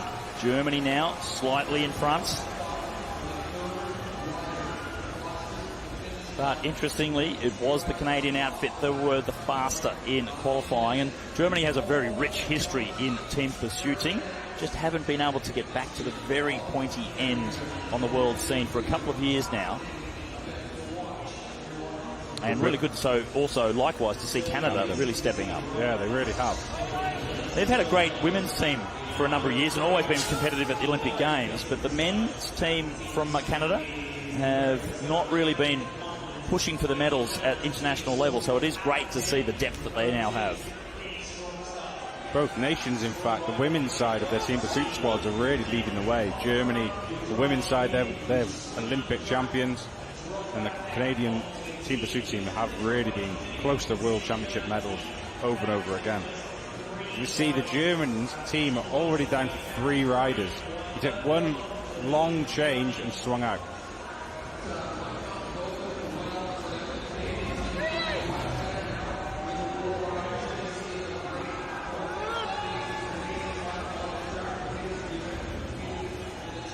But the Canadians already 1.4 of a second up.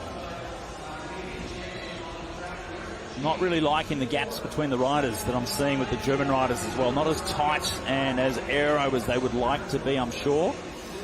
1.3 is the advantage Canada have. So this is a solid performance from Canada.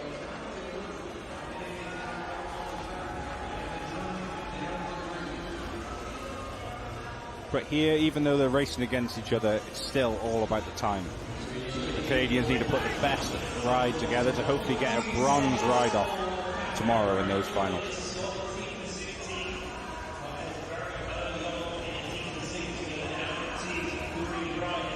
Four heats in this first round for the men's team pursuits, but only the winners of the last 2 heats have the chance to go into the race for gold and silver. And it's the fastest 2 teams from the rest of these heats, including the 2 on track, that will get the chance to race for the bronze medal. Starting to just bring things back a little bit as we see both teams down to 3 as they get to the 3,000 Bina points. And 1.2 seconds. Germany could bring it back from here, but it's starting to get to that point now in the tipping zone where maybe the margin is just a little bit too much to overcome. And a really long turn there on the front. The next rider from Canada is Derek G. Giro d'Italia stage winner and one of the stars of the show for the Giro in May this year. And it looks like he will be able to bring the team all the way home if he has the legs. With 2 laps to go. One of the last times I personally commentated on Derek G was the Birmingham Commonwealth Games, where he was involved with that terribly nasty crash in the qualifying round of the men's scratch race. Broken arm, had to spend a bit of time off recovering. But gee, hasn't he come back in a big way on the road in particular? Now an integral part of the Canadian team pursuit team, as the gap has come down to 1 second. So Germany closing it in a little bit, but Canada doing enough to get the better of the Germans. 350.09. So an improvement, a very solid improvement from their qualifying round.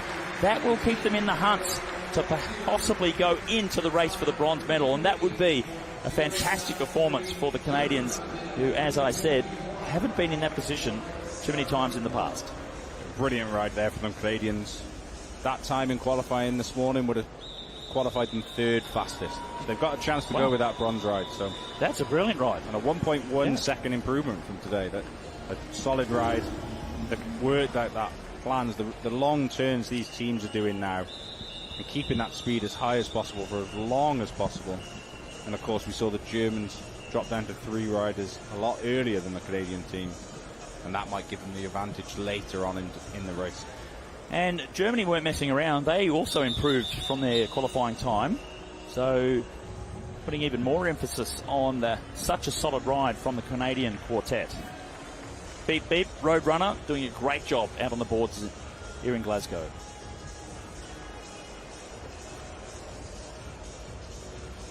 John Mould just rolling his eyes to my Roadrunner jibe.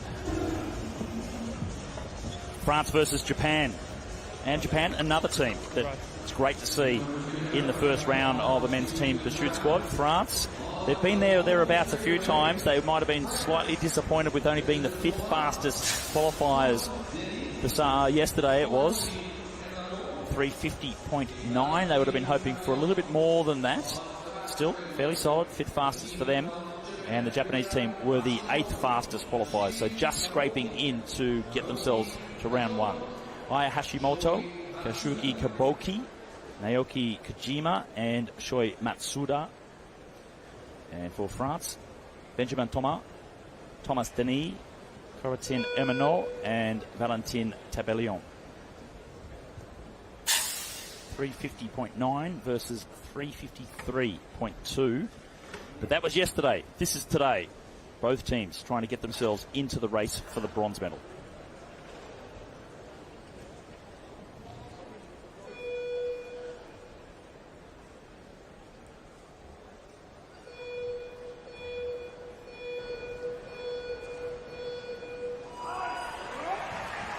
Heat number 2, men's team pursuit first round, Japan versus France. Significant gap in outright speed, almost, so 2.5 seconds or so, which doesn't sound a lot, but in team pursuit terms these days, it is quite significant. So let's see what Japan can do. Every time Japan come onto the track, it's another learning experience for them, and they are coming in a hurry over the last couple of seasons. They really have. You saw when the Tokyo Olympics was announced, they really stepped up their game across the board of the whole road cycling, track cycling, and mountain bike in some ways. And this is great. A Japanese squad, an Asian squad competing in the team pursuit. They do have a lot of international staff members. Up until recently, they did have world Keirin medalist Anthony Peden. They still have Jason Niblett, Benoit Vertu as well. And they really have guided the Japanese team well. In the sprint disciplines, absolutely. That's what those 3 riders were specialists in when they were racing, but they've also taken the role of looking after the endurance squad. But for now, it's the French team with a 0.7 second advantage, but Japan's not letting them go, just holding on for now.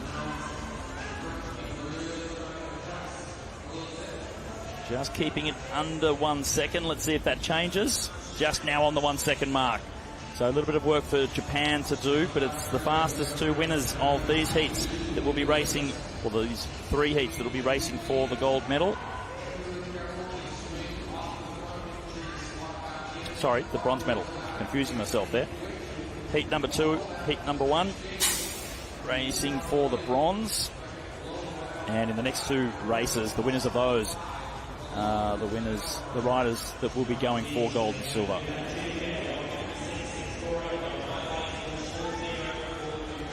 Almost 2 seconds now, so France looking strong.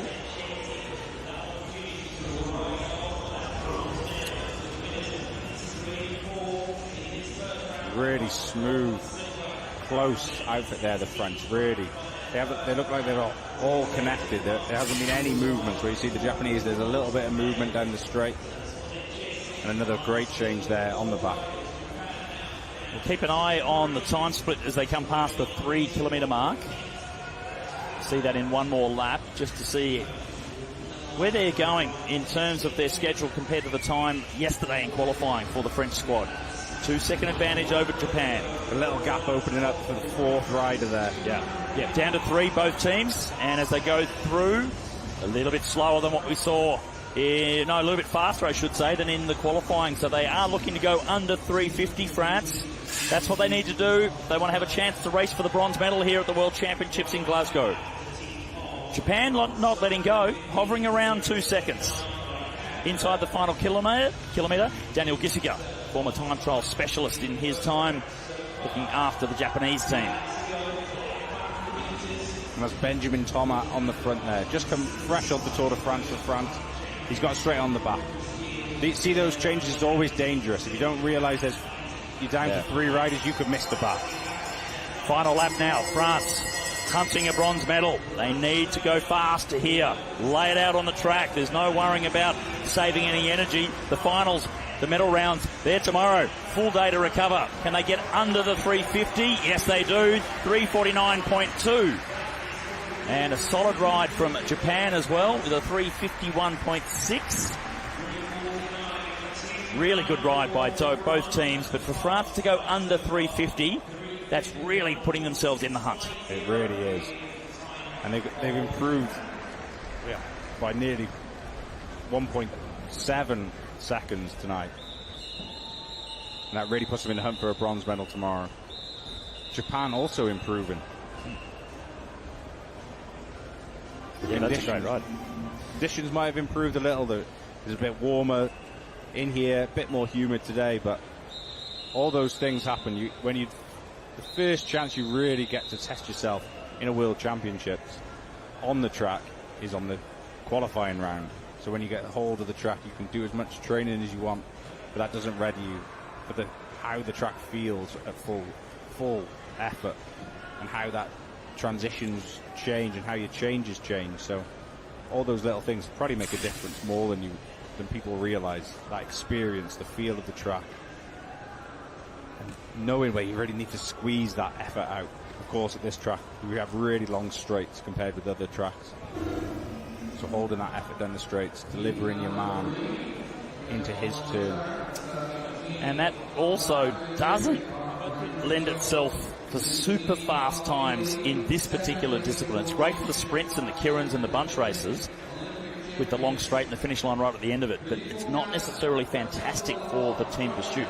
Regardless, they go as fast as they can. Everyone's on the same conditions. Now we come to Heat 3, and Heat 3 and Heat 4, the winners of these two heats will be the teams that will race for gold and silver.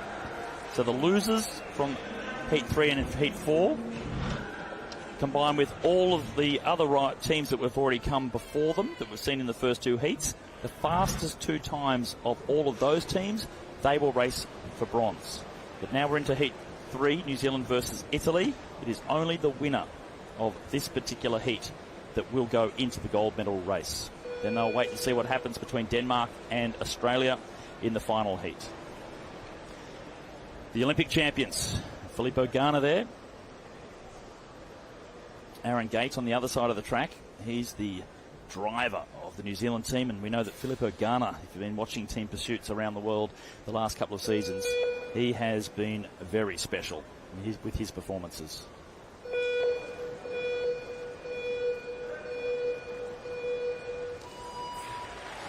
New Zealand, the faster of this pairing in qualifying. Aaron Gate, Campbell Stewart, Thomas Sexton and Nicholas Kugogsu.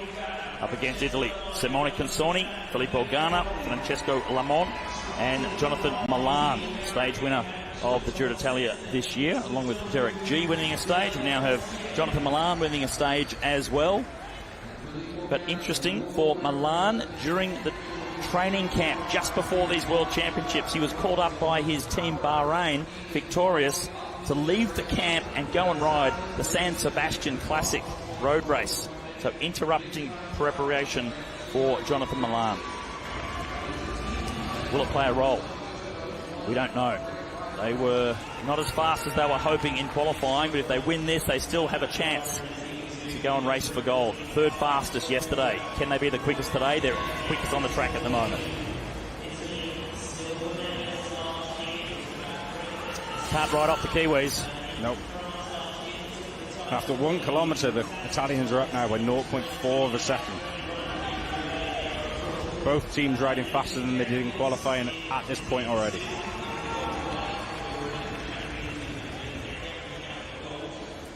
New Zealand had a little bit over a second advantage in qualifying yesterday, but they have to replicate it, of course, here on the boards. And at the moment, Italy looking a little bit more polished. They were very late coming to Glasgow. They knew they weren't going to get much track time here with so many competitors that are here at the World Championships, along with the para-athletes also.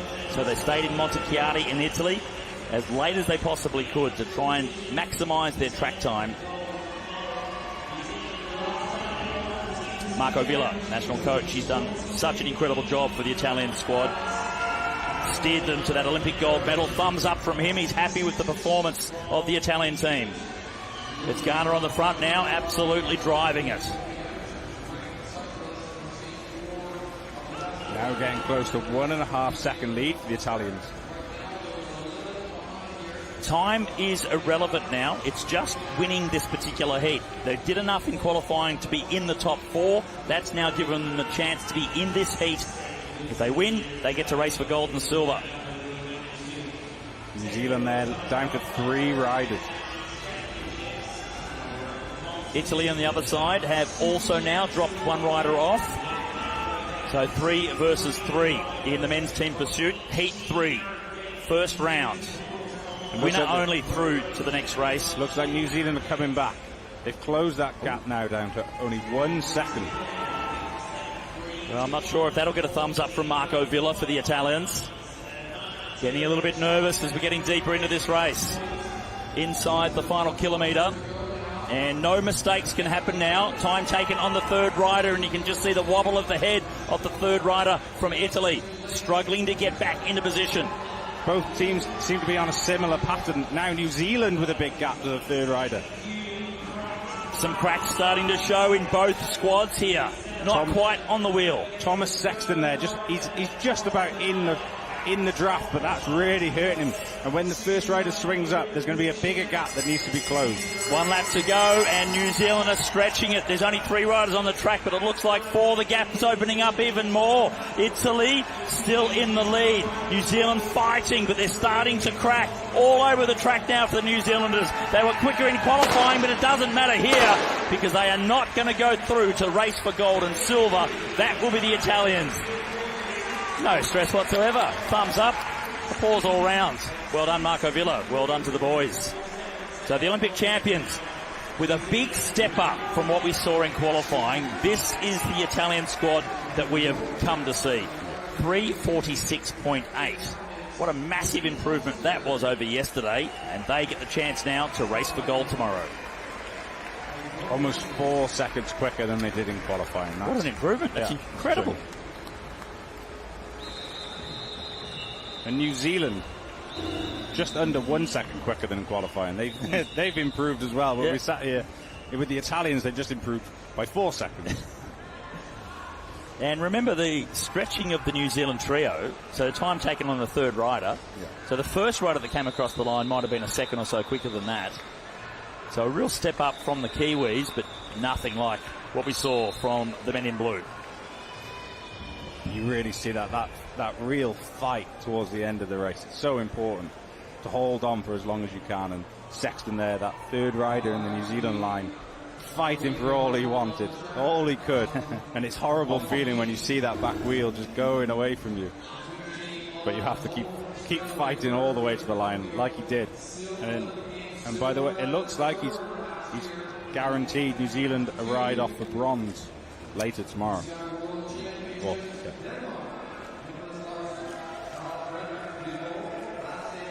Filippo Ganna.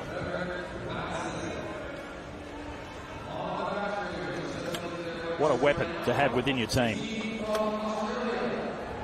Now, this is the fastest versus 4th fastest qualifiers.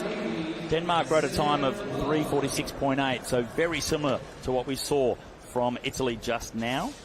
And the Australians in qualifying a 3:50, so 4 seconds, 3.5 seconds is the difference between these two teams. But the Australians got really messy at the end, and they have made a change.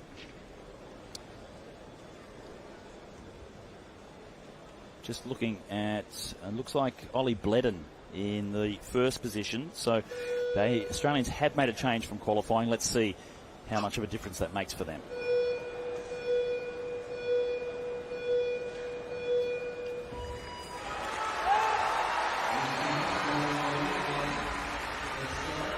First time racing in the national team pursuit team for the young South Australian Ollie Bledden on the front.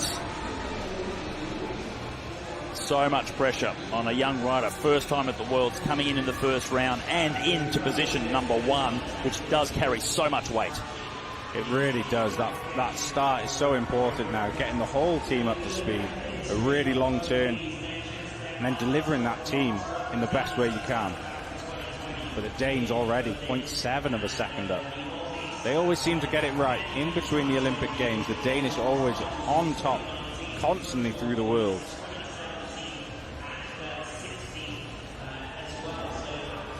Handy lead, just over a second. But there was a big gap in time difference in qualifying. This is first versus fourth. Winner only to go into the race against Italy for the gold. And the Danes half a second faster than their qualifying time at the kilometre mark. Every team here in tonight's session seems to be going quicker. Every team's improving. Tim Decker, national coach for the Australian team. It looked as if the tablet was showing green. It is +1. So riding to schedule, but it's not enough to hold off the charge from Denmark. 2.5 seconds now. And if it goes at this rate, you might see the Danish team just back off a little bit the last couple of laps. They don't have to put up an incredible time here. They just need to beat the Australians to go into the race for gold against Italy. 2.7 continues to grow the gap. Australia, though, they have to put in a maximum performance to put themselves in the race for the bronze.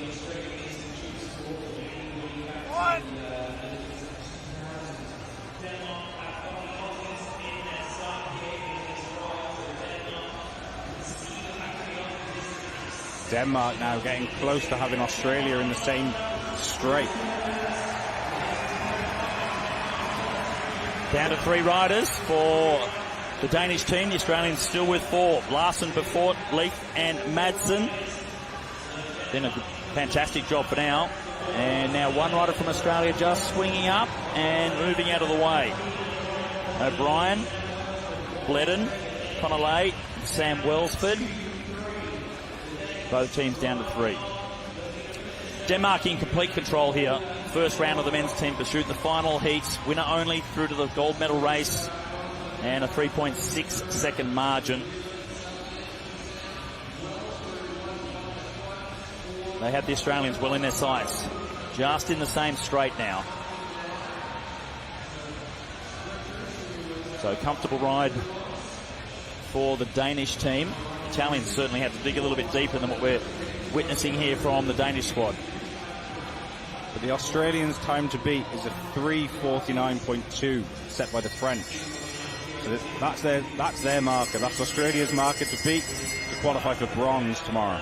Let's see if they can do it. Denmark's clearly going to win this one and go through to the race against Italy.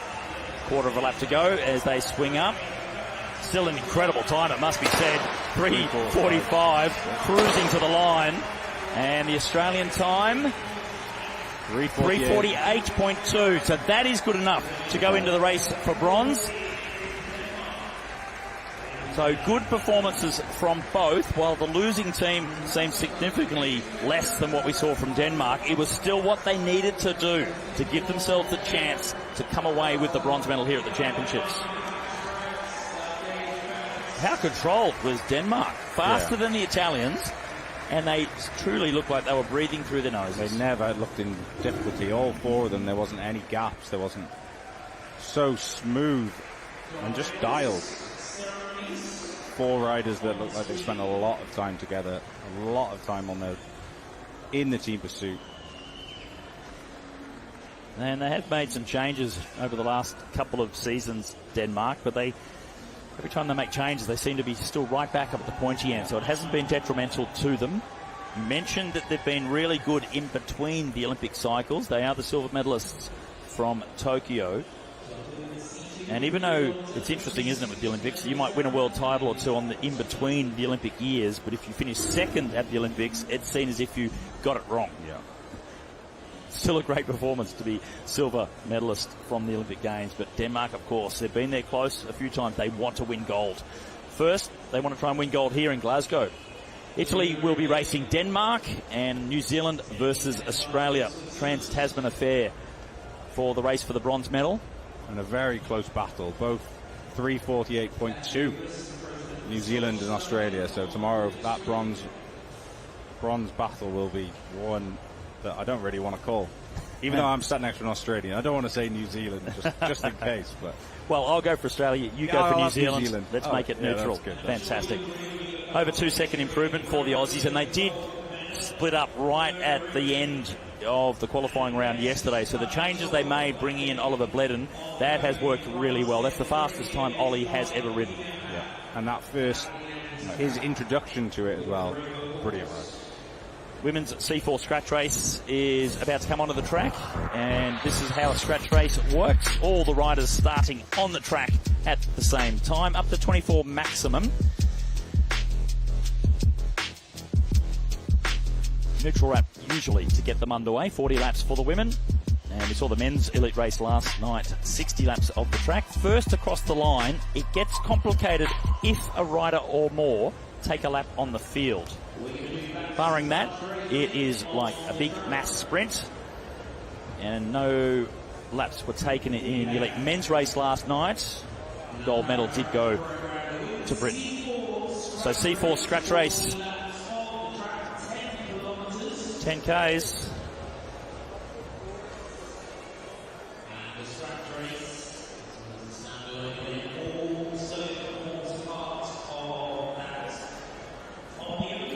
Eleven riders coming up onto the start for the C4 scratch race. Not quite filling the maximum quota that is allowed on this sized velodrome. I always find it interesting though, the regulation for these races is maximum 24, but then you come to a Madison and you can make more. So they are okay with having more riders, but in a Madison, of course, they're not all in the same bunch at the same time. Yeah, they're not all technically racing at that point. But if you really paused the race, if you were watching it, the amount of changes go on at the same time. Sometimes when you're in it, it feels like there's a lot more than 24 riders on the trot. Two riders from Switzerland, so we'll see if they're able to use that to their advantage. This is Vanessa Laws from Germany.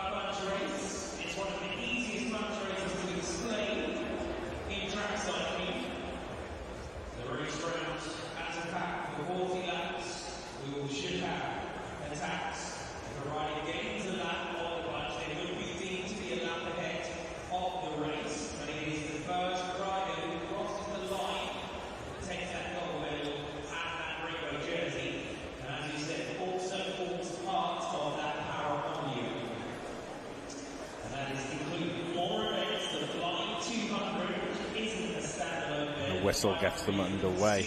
They have one neutral lap just to make sure the group is all together, and then the starting gun sound. It's 40 laps of racing. An easy one to work out, the scratch race. First rider across the line wins. Obviously gaining lap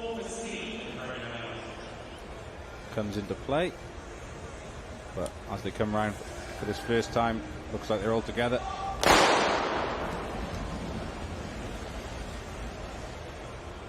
High up on the track to start with. Rider in second position is Samantha Bosco. She is the highest placed rider from last year's World Championships, silver medalist, behind Emily Petricola.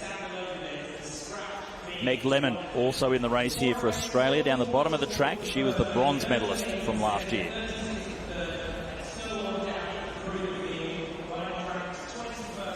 It's quite a hard one to judge with only 11 riders in the race. It's easy to keep track of everyone, so it's quite hard to hide and duck and dive and try and make a move when you need to. It's kind of, everyone can see that attack when it comes, so everyone's aware of it. So I think early on there's going to be a lot of that feeling out stage trying to suss each other out. You're almost trying to read their cards that they have and try and read them through the back of the cards, because no one's going to show you the face. Still Petra, Meg Lemon, I should say, just leading the way. The two Australians, Lemon on the front with the white helmet, and right behind her, Erin Normoyle with the long ponytail and the white and green and gold helmet. So the ponytail, that's Erin. Meg, minus the ponytail in the front position, the bronze medalist from 12 months ago. Vanessa Laws sitting in third position. Everyone at the moment, though, willing to stay high on the track. No attacks coming. Lemon halfway up the track, just opening the door for anyone that wants to dive underneath and go for it, but no willing takers just at the moment. No, at the moment they're all just quite happy to sit behind Lemon and just follow her. No one really wants to make a move underneath. It's quite good in a way. She's holding, she hasn't got all the way to the top of the banking. It kind of closes that opportunity for someone to drop down and attack. But it won't be long until the first attack goes, and that just really opens the floodgates for everyone else to start attacking. Tall figure of Anna Taylor in fourth position in the black colours of New Zealand.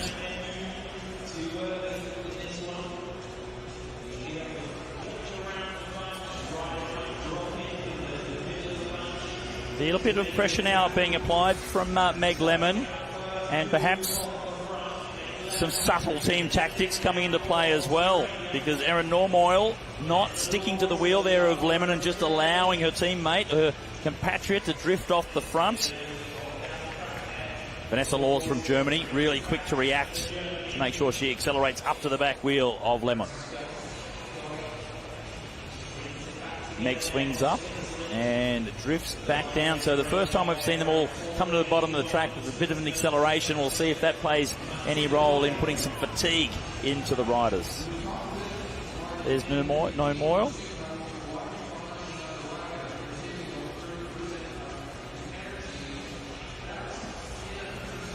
Bosco from the United States. Turn a pace. Not a blistering one though. Quickly up and out of the way. Taylor from New Zealand now coming through in the black colours. Taylor almost marking everyone, just controlling the race. Catel Alençon from France. Two riders from Switzerland as well here. Mathilde Doric is the one sitting in third position.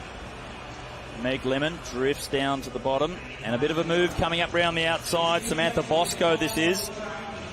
Silver medalist from 4 years ago. So Bosco out of the saddle and really pouncing. We've seen one move from Meg Lemon, but this is a much more significant one. Genuine effort to try and break this race to pieces. And you could see she really used the bank in there to gain as much speed over the top. It was almost like a flying 200-metre time trial. She went up to the top of the track, full gas. And now she takes a quick look over her shoulder. I think she knows she's being smart here. She's not going anywhere anytime soon. 28 laps to go. Samantha Bosco still off the front, hoping for some hesitation from the main field. That's not coming from Meg Lemon though, as she closes the gap down. Hasn't quite got there yet, but I think it's just a matter of time. Although Lemon does swing up this time as well, so you can just see Meg Lemon just swinging up and allowing Taylor to come through. Pace just a little bit too hot for Kaya Kern from Switzerland. We saw her just get lapped and she's gone out the back of the field. This is Anna Grace Taylor. Lemon has been really active towards the front, but another move has just gone off the front of the peloton, and it's the second of the American riders. So the Americans doing really good here to tag team on the attack. Sean Morelli, the next one to go, and this is the biggest gap that we've seen so far. So Bosco softening up the riders with her first attack, and then Morelli from the USA taking advantage of that. 24 laps to go, and a significant move from the United States. And it seems like, again, it looks like Meg Lemon is the one that started to have to close all this down. but here in that group behind, a real big hesitation. And if Morelli really can push on now, she's got a really good chance of getting a lap. It's one thing to attack and get off the front, but it's maintaining that speed while you're out there. For now, she's doing a great job of it. Getting out towards half a lap in front. Plenty of time to take a lap on the field here. 22 laps to go. Morelli really just has to settle into her effort now. Kind of hold what she can hold and not worry about the other group. She can only do as much as she can. And when she sees the back of that peloton, if she gets them in sight, that's when you really put the pressure on it and try and get there as quickly as possible. But it's Bosco on the front for the USA. She's doing a great job. Yeah. For policing the peloton.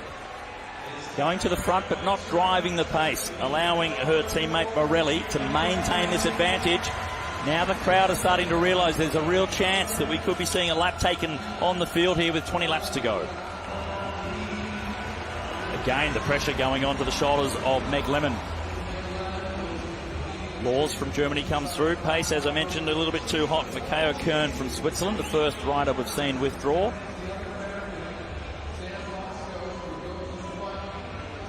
Morelli up the road, but it looks like Bosco now has put the pace on at the front of the peloton. Well, this has changed things, hasn't it? Franziska Mathilde Dordic has gone with her. So now 3 riders making a move off the front. Xiaohu Li has joined them. Meg Lemon is the rider that's trying to make sure she doesn't miss out, jumping across in the middle, just trying to fill the gap.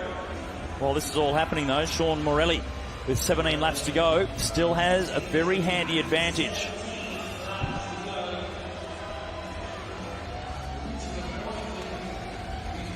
Might actually be the acceleration from Samantha Bosco that could be the undoing of her teammates out in front on her own. It really could. That big acceleration has closed that gap. It just almost started the racing off behind.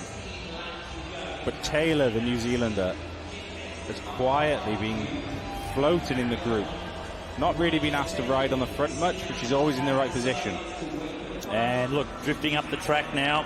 It was a little bit too hard. She could see that eventually it was going to be all coming back together. So Sean Morelli deciding to call it quits.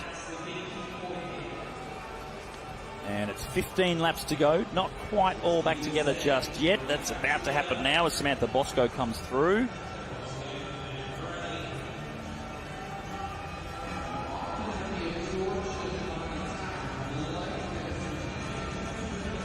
So 9 riders now. Regrouping of sorts. Some deep breaths being taken. And it's 14 laps remaining in the women's C4 scratch race.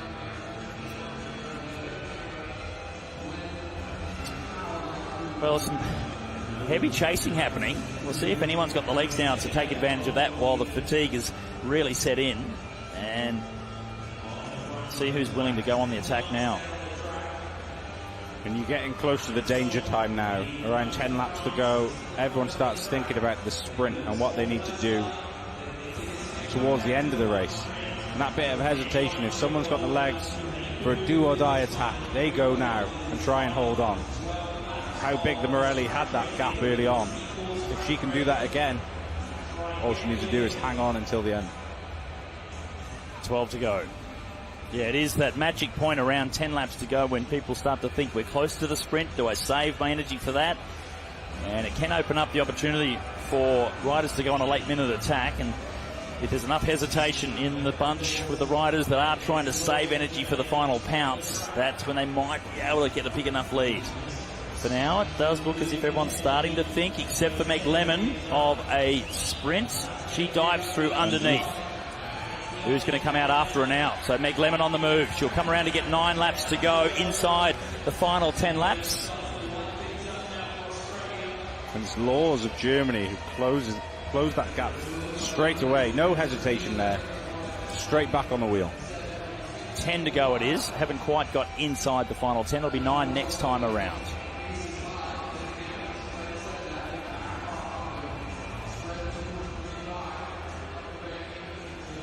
Looking like a bunch sprint is on the cards in the women's C4 scratch race.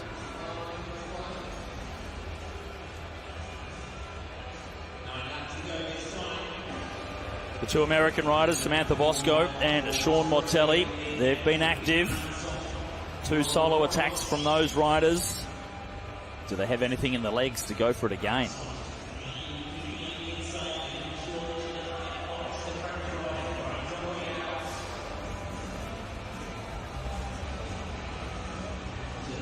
Alençon from France comes to the front of the peloton now, shadowed by Vanessa Laws from Germany.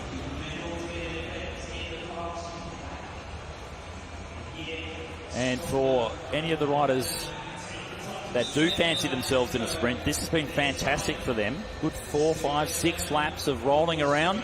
Marianne Rousseau here at the Velodrome, the race director of the Tour de Femmes, Women's Tour de France, former professional and French national road champion herself. Great to see her here in the Velodrome. Fantastic edition, second edition of the Tour de France Femmes, only wrapped up last week, which is also the reason the women's road race is at the end of the World Championships and not before or the same weekend as the men who are on this weekend. All right, 5 laps to go. Here we go. Can't imagine any last-minute attacks would be able to get the win now. It's heading towards a big bunch sprint with Meg Lemon coming through, leading halfway up the track. Familiar position for her. Bosco in a perfect position, second wheel. Just following Meg Lemon, not letting her go anywhere. But it's Morelli who drops down to the bottom, onto the black line. Is it one last attack? 4 laps remain, and it's USA 1 and 2. Meg Lemon has faded. She's been pushed further back now. She goes into 5th position. Francesca Mathilde Dorig from Switzerland sits in 3rd. 3 laps to go, 750 metres. The 2 riders that have been the most aggressive now sitting 1st and 2nd on front of the peloton. Coming around to the final 500 metres now. 2 more laps remain in the women's C4 scratch race. And it is USA 1 and 2. Sean Morelli leading last year's silver medalist Samantha Bosco.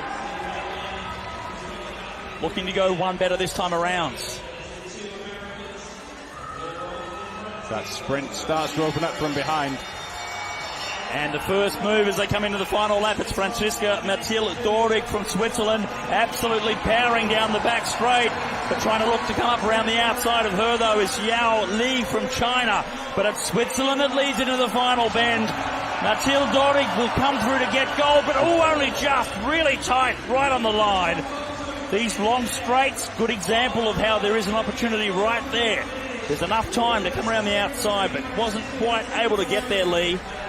Great finish from her. But as I saw it, it was Francesca Mathilde Dorig from Switzerland. Samantha Bosco possibly holding on for the bronze medal. Silver last year, bronze this time around. But what a perfectly timed sprint there from Mathilde Dorig. Just with 260 metres to go, came over the top and just launched that sprint.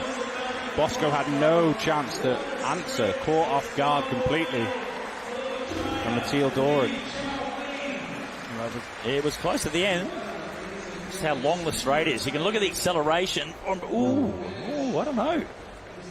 Oh no, I think they have reversed that. Yeah, I think it may be going to China at the top. Yes, yeah. They are very excited about it. Zihoi Li. So we talk about the long straights, and with all the timed events, there's no relevance to it, but that's where it is. Right there's an indication that it's such a long straight to get to the finish line that you have a long opportunity to come over the top and snatch the win, and that's exactly what we just saw with a fantastic finish from Lee. Nail biter right to the end. All the way, and perfectly timed. Lee rode perfectly through that race, surfing the wheels. We didn't really speak about her. She was just hidden and waiting for that sprint. Yeah, absolutely. And see how high she is on the banking as well. But because it is a downhill run from that height on the track, she does get that advantage. Really long straight. And that's the halfway point. So that she was behind there. And as they've come right through to the finish, just enough to get over the top. Wow. Great finale. That was the women's C4 scratch race. Gold medal going to China. And she didn't realise. Oh, that's fantastic.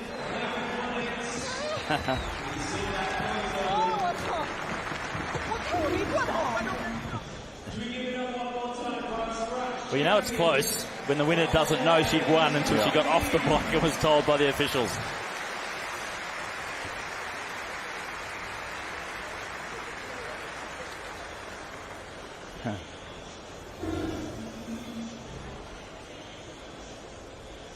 Well, too blurry for my eyes. Wow. That's how close it was. That's incredible. Yep. Two fantastic scratch races that we've witnessed so far. Last night's Elite Men right at the end of the program, and now the C4 scratch race. Just to give you an idea of the closing finish now, it's so precise. It can knock out to the pixels on a computer screen and split it by the smallest fraction. When you look at it, and it looks like it's their hinge, but they can. 500-metre time trial now for the elite women. Some familiar names on the start list of this one. Last rider to come onto the track will be Emma Hinze, fastest qualifier. Multiple world champion in all of the sprint disciplines. Former world Kieran and individual sprint champion. I think this is the one that she hasn't won previously. And several team sprint gold medals at the world championship level.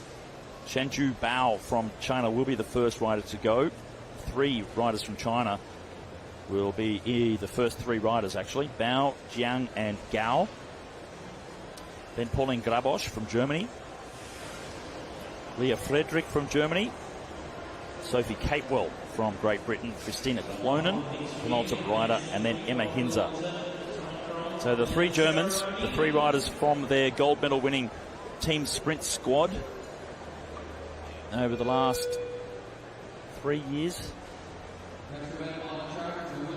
So it's a bit of an internal battle between them. Emma Hinze from qualifying is the favourite to get the win. Wait and see. Here's the first rider to come onto the track. The elite women's 500-metre time trial. Shanju Bao from China to get things underway.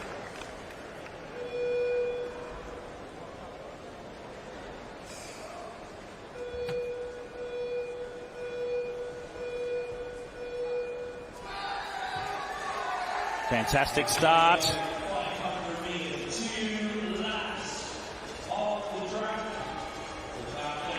Top 6 from qualifying coming through to have a chance. She was the 4th fastest in the first lap in qualifying.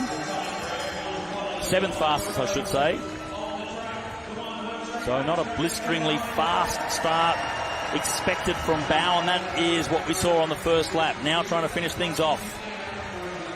33.4 in the qualifying round and a 33.7, so going a little bit quicker.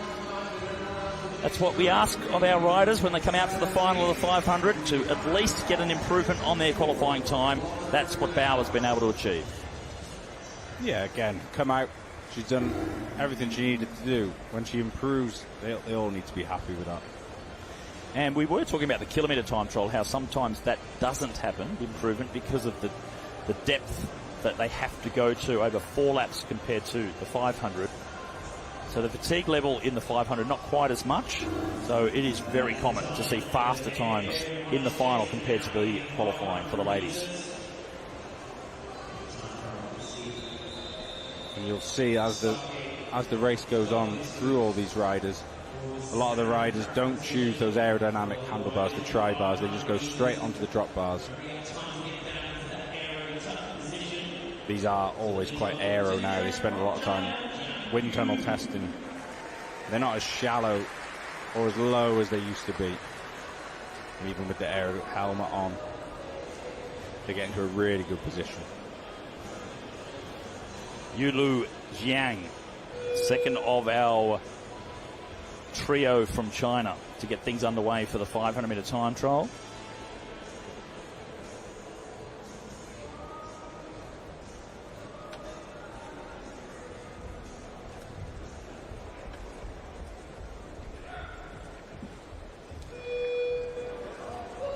No room for error in the 500. Slight mistake off the start, and it will cost in the overall time.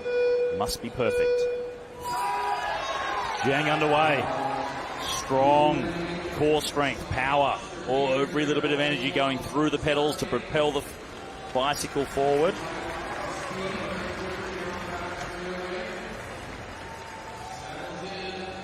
Coming around to the 1 lap to go. Pretty much bang on same time. But a great line all the way around that last corner. Pushing all the way to the line now. 33.3 is the time to beat, and just outside. So the 7th qualifier getting a little bit better out of her teammate Bao. So Jiang putting in a good performance.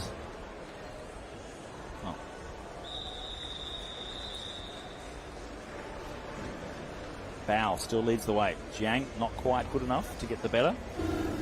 Yufang Gao, the third of our Chinese riders, the next to come up onto the track.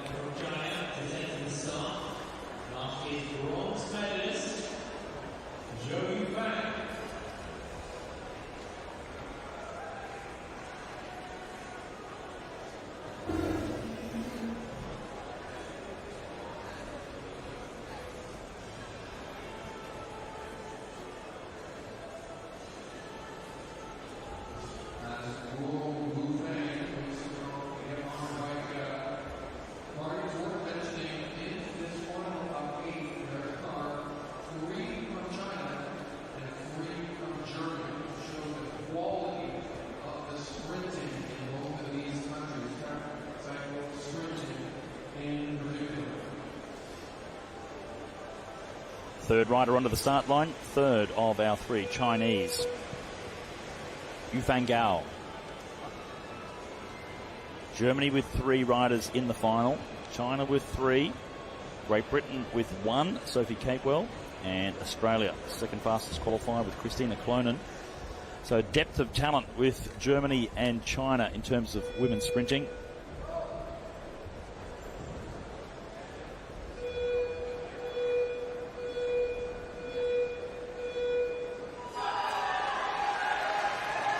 Really well-timed start. Perfect kick out of the start gate for Yufang Gao. Oh, just flicker the back wheel there, though.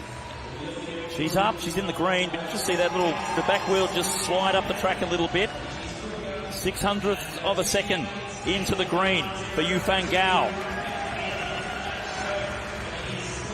This is tight. Can she hold on around the final bend? Will it be the fastest time and stay in green? No, not at all. Into second fastest for her. But it was in the 100ths of a second either way. And this time into the negative for Yufang Gao. Second fastest. So Xinju Bao still leads the way for China. 5 riders still to come. Up next, Pauline Grabosch from Germany.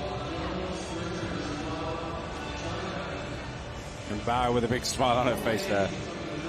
In the in-house battle between the Chinese team. She qualified 8th. She qualified slowest out of her teammates. But she's come out the fastest in the finals.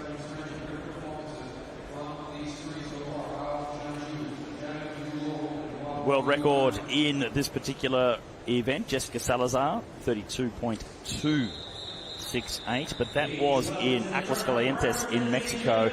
Super fast track at altitude.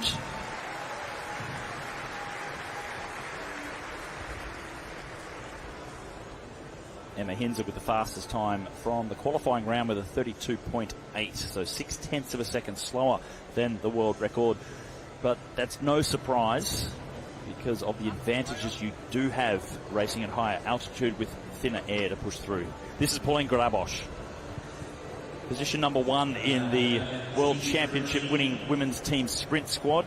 So we'll expect a really fast first lap. It's the second lap, though, that she needs to try and improve if she wants to put herself in contention for the medals.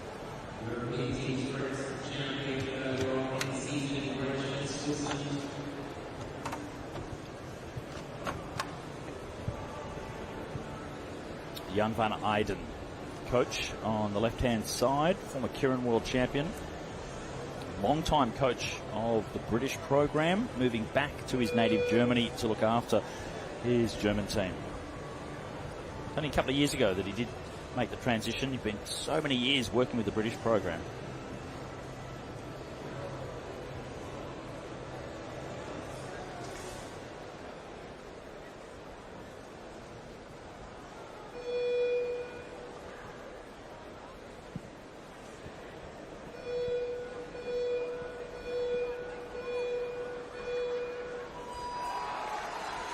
Big push from Paulina.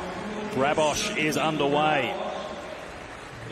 The German team sprint starter, multiple times world champion in that discipline.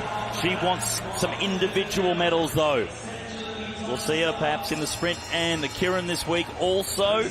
But for now, a little bit of work to do. Not a bad start, but not quite good enough to be at the very top of the table. She has improved, though. Half a lap to go. She comes around the final bend. And Pauline Grabosch, she wants an individual medal in the 500. She's done everything she can to give herself a good shot at doing that.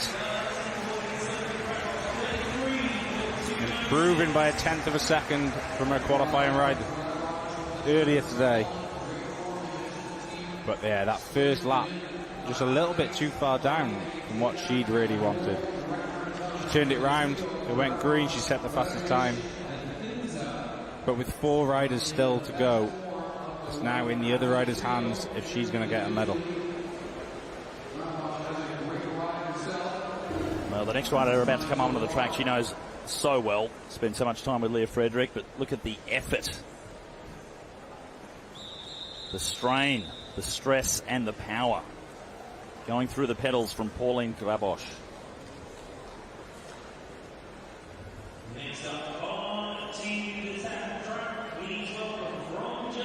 Big throw to the line.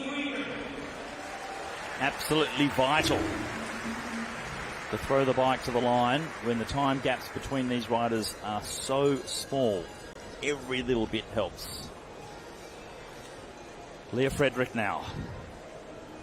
Position number 3 in the German team sprint World Championship winning team. So not necessarily an indicator of her first lap speed, but her second lap is where it really does come into play.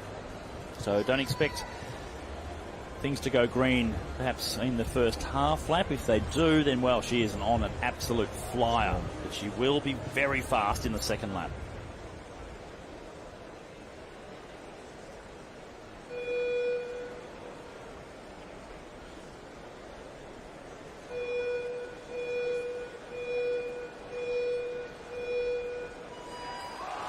Fast Frederick from Germany out of the start gate now.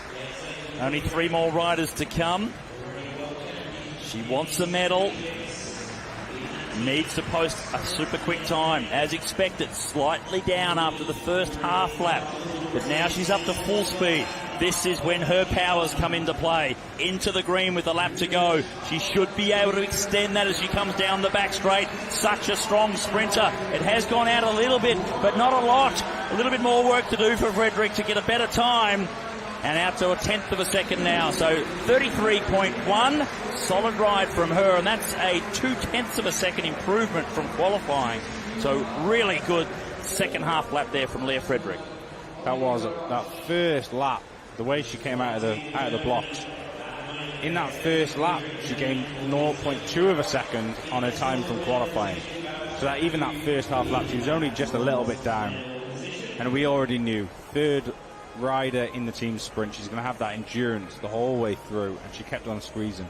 And a great ride. Hopefully that's enough. She might be on for a medal here with only 3 to go. Well, big improvement. Sophie Capewell is up next for Great Britain. And she was able to ride ever so slightly faster than what we saw Leah just produce. So let's see if she can back it up. Grabosch. Not happy. not happy with her performance by the looks of that. Sophie Capewell now, as we see the standings as they sit at the moment. Leah Frederick with the gold medal position for now. 3 riders to come.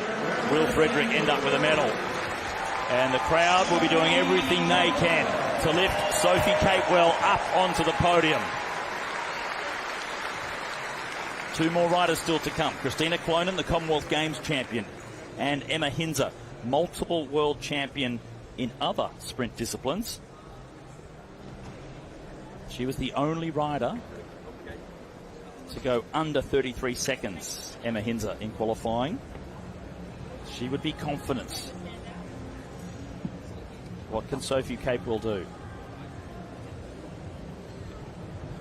Just moving around the starting gate, adjusting it where it fits best.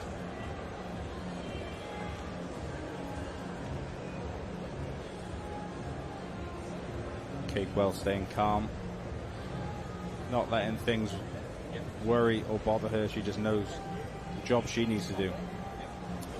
Carly McCulloch,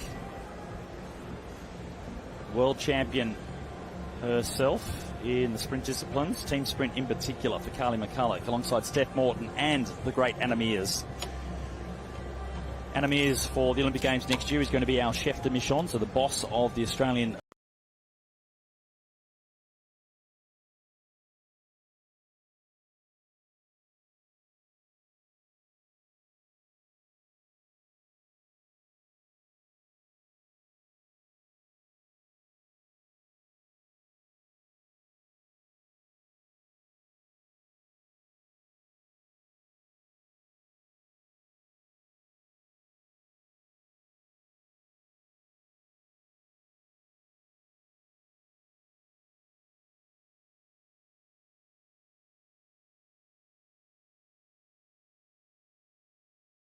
not just cycling, but electric as Sophie Capewell goes down the back straight. Little bit of work to do after the first half lap. That's not too bad. Truly well in contention here. Still in the red though. Bit of work in the final lap for Capewell. And it's about the same. Not quite the expectations we had on Sophie Capewell. Up to the line at the end. Second fastest, 0.2 of a second down. So Leah Frederick holds on to the gold medal spot. 2 more riders to come. She has guaranteed herself a medal. The tall German, Leah Frederick. And Sophie Capewell not quite able to get the job done. Sit in silver medal position for now. There's a bit of pressure on Clonan and Hinzer to come up and produce.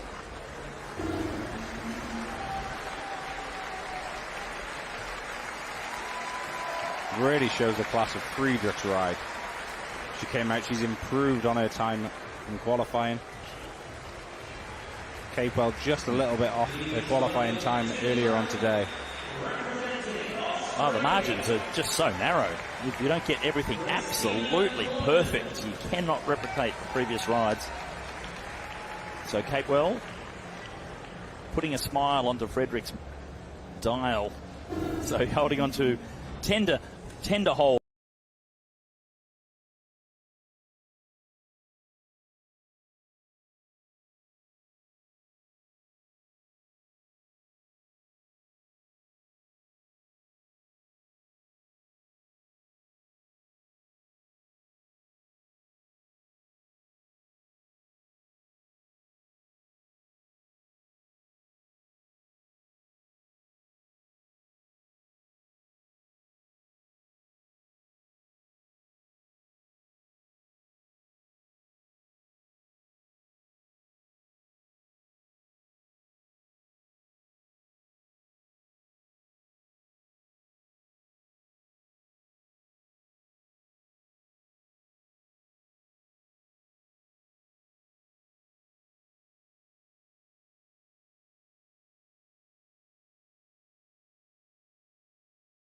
The gold medal position for now with Chris. And she's up by 0.2 of a second. Lightning fast first half lap from Christina Clonan. Maintains that speed, so great advantage to have with only one rider remaining. Point 2 as she comes down the back straight. It's level pegging all the way around. Hold this form, and she goes into the gold medal position above Leah Frederick. And that's what she did. It came back slightly, but that doesn't matter. 32.956 under the 33 barrier and into the gold medal position with only Emma Hinze to come. A brilliant ride there. Breaking that 33.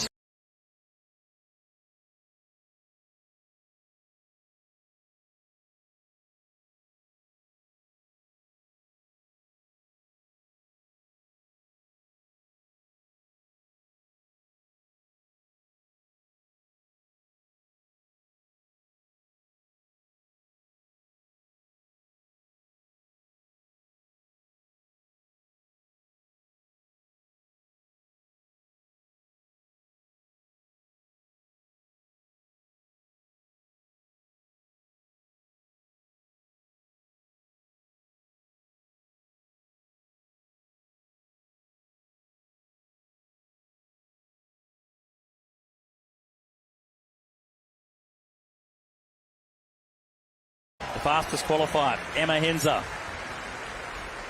Multiple world champion.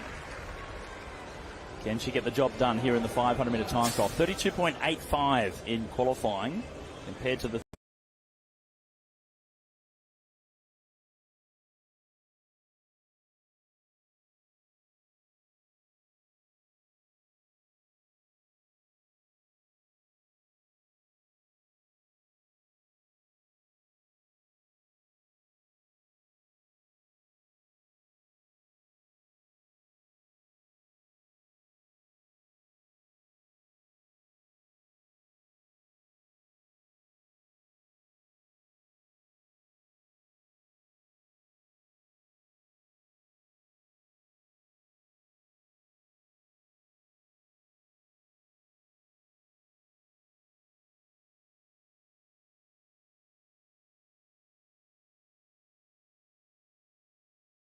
just witnessed from Christina Klein. Championships. Can she do it one more? A little bit of work to overcome. She is the second position rider in the women's team sprint.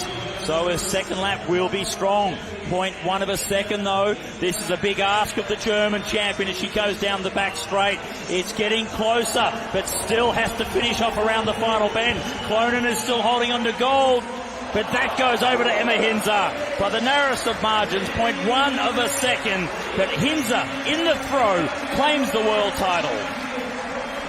That final half lap again, Emma Hinze just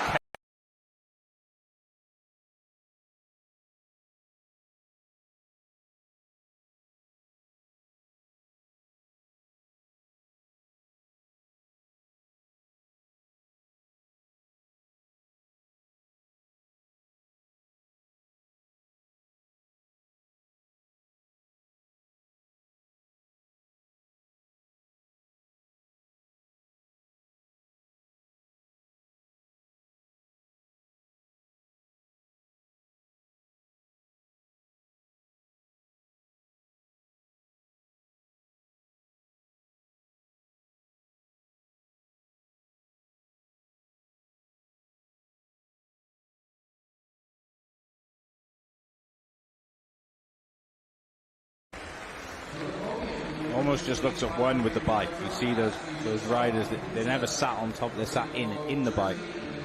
Poetry in motion. There's the smile.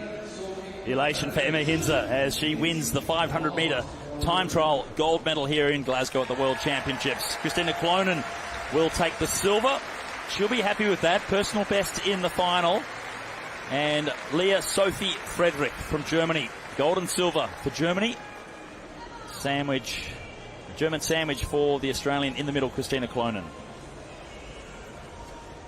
Really pleased for all three of those riders. I know Christina has been working so hard to get these performances. Sprint and Kieran still to come for all of those riders, so plenty of races and opportunities still on the program for them.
teams on the track.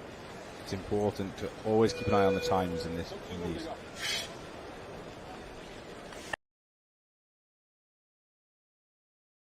As we see O'Barra down the back straight, half a lap to go, the next split, and it's gone the way of France. Slight upset here in the first race of the first round. France get the goods, 42.7, giving themselves a chance to progress towards the medals. Nice and tight between these two teams, but Japan, they would have been hoping to get the better of France. But that 42.7 would have qualified them third quickest team in qualifying earlier on today. So, but that might be enough to qualify for a bronze medal later on today. Could be.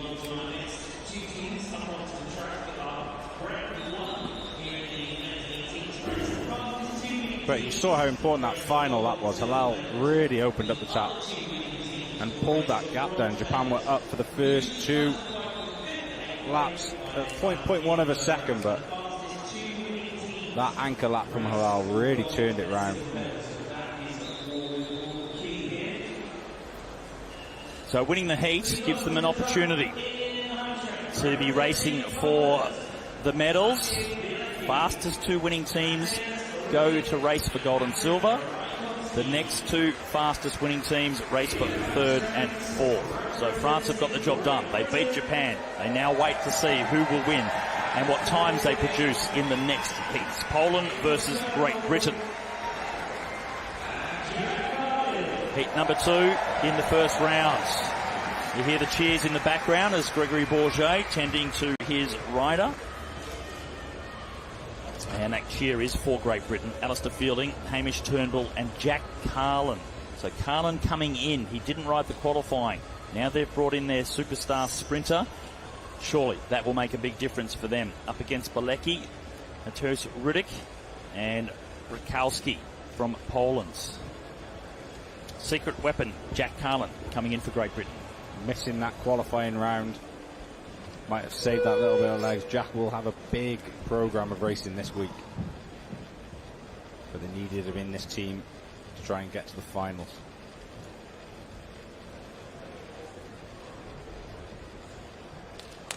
.42.9 in the qualifying round for Great Britain.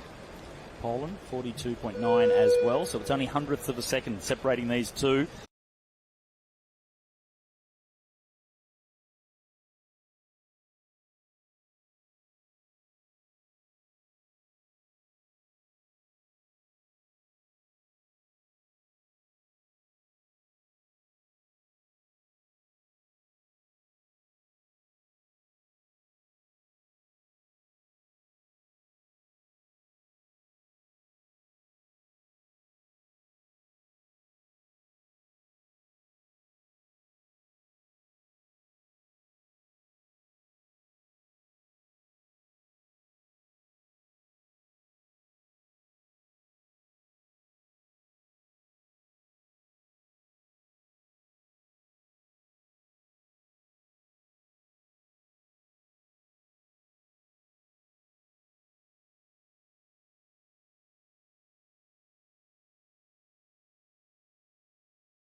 Riders though for Great Britain. How much of a difference will that make?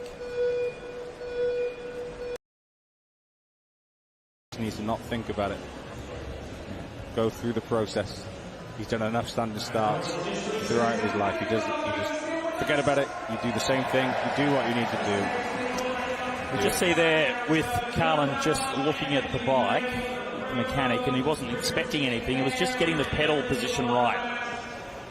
And the team staff member just holding the back wheel to keep the pedal in the right position for where the rider wants it, and then they carry the bike up onto the track exactly where they want, so the pedal is in the right position. Fielding, I think I did say Carlin. I think that was the Fielding's bike.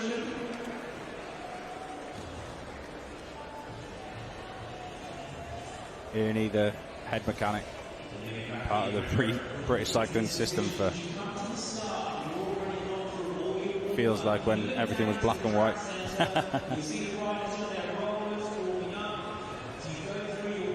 you can see on the screen now, the houses at the bottom of the screen were the village for the Commonwealth Games, built in 2014 and then now turned into housing in a great spot. Celtic Park in the background.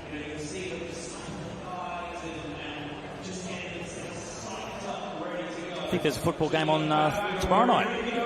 Packed crowd expected. It'll be very busy here with the World Championships on across the road and Celtic playing tomorrow night as well. So there's the man under pressure, under scrutiny. False start from Jack Carlin. Cannot afford to do that again.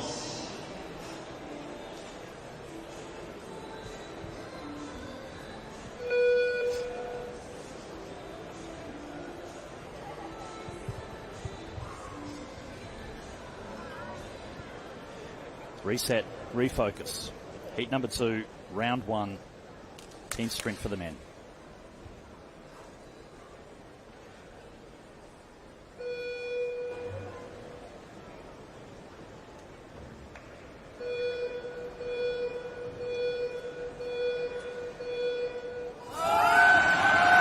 And a clean start this time. Absolutely perfect. Carlin comfortably on the wheel in third position. The Polish team, though, spread out a little bit. There's always a gap between the first and second riders, but the gap to the third Polish rider, that's not normal. That is really going to hurt the team from Poland. Great Britain have the lead, and it's done. It's over for Poland. They will not be able to recover from that. So Great Britain will win this. Really close up the front, but as Carlin comes around with a 1/10 of a second lead, they will comfortably come away with this win. Poland making a mistake on the first lap, and that has cost them dearly. Great Britain win the heat. They will be now looking at the fastest times of the winners to come to see which of the medals they'll be racing for. 42.82. Slightly quicker than what they rode in qualifying, but really unfortunate for the Polish riders. The third rider not able to get onto the second wheel, and once the gap opens up, basically pushing the win for 3 laps. There's no way you can come back from that. No, once that gap really opens up, you've got no chance. And the only place you go in is backwards. Such a hard position to be in. You're going full pelt. Once you're out of that slipstream, you're on a losing battle. You're on your own. You have to make the most of it, what you can, but really disappointment there for the Polish team.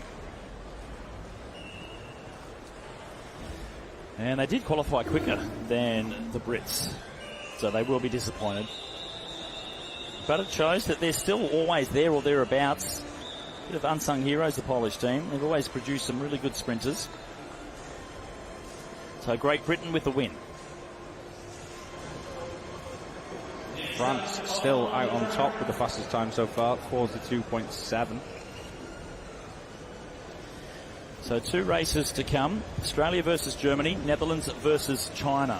Yep. And the Australians have also made a change. So Matthew Richardson, there he is, comes in position number 2. And a bit of a shuffling because Glasgow rode position 2 in qualifying with Tom Cornish in number 3. Cornish has come out. This is what they've done previously. This is how they won the World Championship last year. Glasgow goes to 3. Richardson comes into 2. And Lee Hoffman, the superstar starter for the Australians, is locked into the start gate ready to go. Luca Spiegel will get the Germans underway. Then it's Nick Schroeter and Max Dornbach, the third rider. So Dornbach versus Glasgow on the final lap.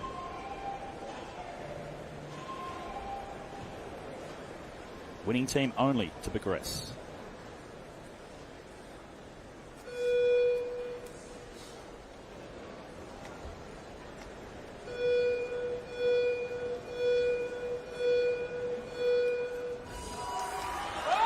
Good clean start again for both teams. Hoffman versus Spiegel. Australia versus Germany. And a nice clean looking formation from the Australians. A little bit of a gap though to Matthew Glaetzer in third position. Needs to make sure he doesn't go too far off the back. And they do have a lead. Really good start. 16.9 over the first lap there for Lee Hoffman. Sensational start. Richardson now leads them through. It's Throta for Germany, and the gap really starting to open up. 0.7 of a second. It's a cavernous gap between these two teams now, and Matthew Glaetzer now into that familiar aerodynamic position that we've seen in the past, coming around to pick up the win for Australia. 42.13. Thank you very much. 0.4 of a second quicker than qualifying today. That introduction of Matt Richardson really changed that team. Even though Glaetzer was a little bit off in that first lap, he maybe didn't get as much recovery or as much protection as he would like, but still he had the legs to hold on and improve by 0.4 of a second for the team. Wow. So Australia on really good form, the defending world champions. Same four riders they used last year and the same system, bringing in Cornish for the first round and then swapping him out with Matthew Richardson. Position number 3 is where Matthew Glaetzer is absolutely best served. Brilliant rider over 1,000 metres, likewise over 750. Might want to just tighten up a little bit in that first lap if he can in the race for gold. So they are certainly going to be racing for gold. Now the focus goes on to the final and fourth heat, the Netherlands versus China. A big rivalry has developed between Australia and the Netherlands in this particular discipline. The Dutch have been so strong over the years in the team sprint. They are not happy at all that the Australians got the better of them at the World Championships last year. They want to rectify that here in Glasgow.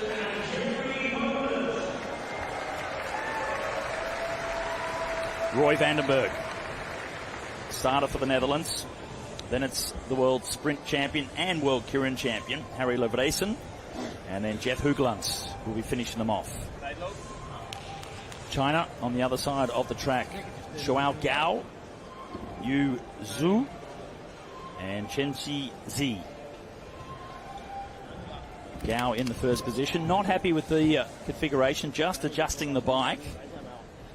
So the Dutch team all set to go. Chinese making them wait ever so slightly.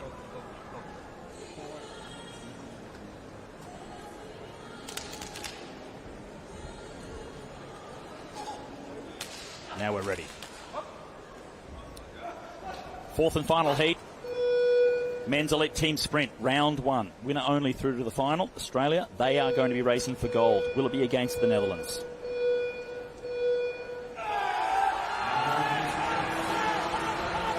Another sensational start from both of these teams. And Roy Vandenberg, just look at the power going through the pedals. 1/10 of a second already after the first half lap for the Dutch. Vandenberg, job done. And the world champ, Harry Levreisen, comes through. The dominant male sprinter over the last couple of seasons. The Olympic champion as well, about to deliver Jeffrey Hoogland. Comfortable margin now, 0.7 of a second between the Netherlands and China. So the Dutch will be winning this one. They will be going through to the medal round. Is it going to be against Australia? Will they be racing for gold? Absolutely they will. Fastest team on the track. 41.8 seconds. 0.3 of a second into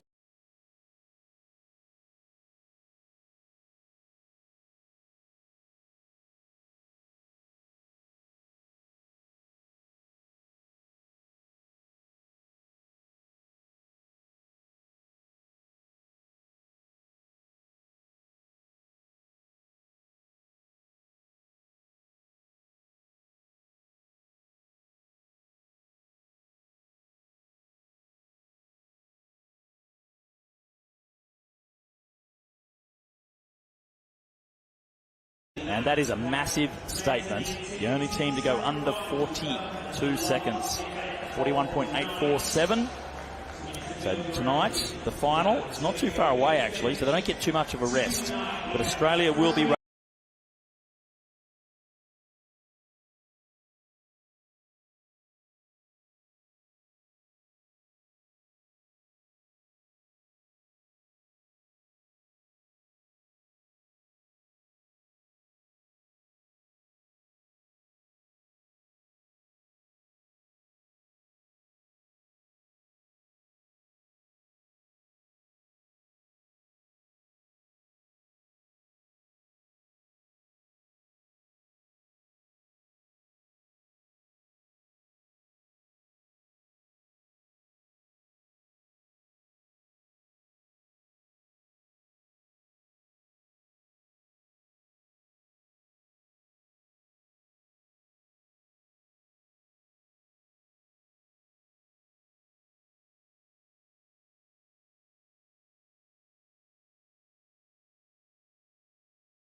against the champions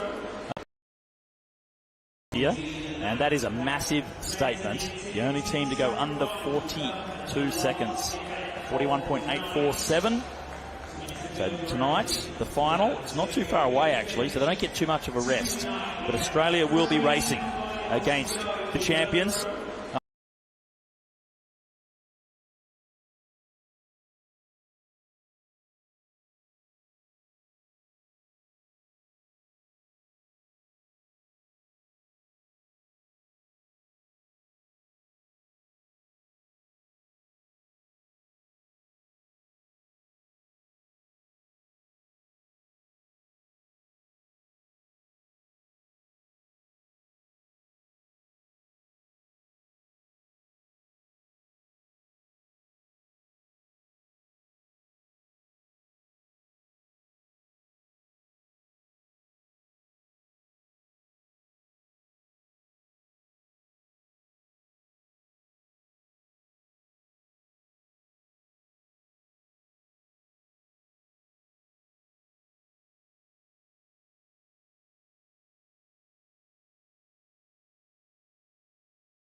The reigning world champion should be looking to pull those strokes back on after winning them last year.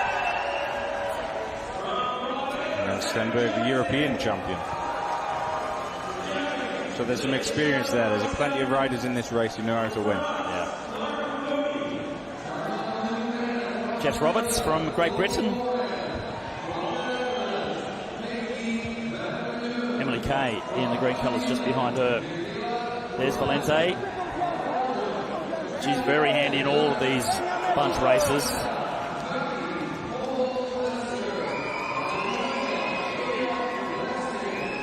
And Clara Caponi, really good in the bunch races, in particular the Madison.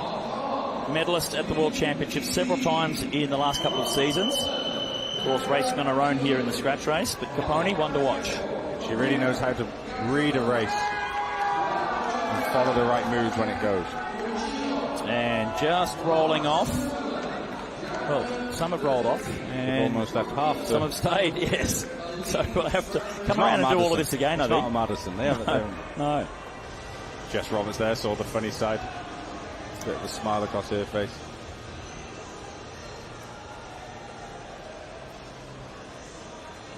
And we were almost ready to get going, and they will have to line back up again now.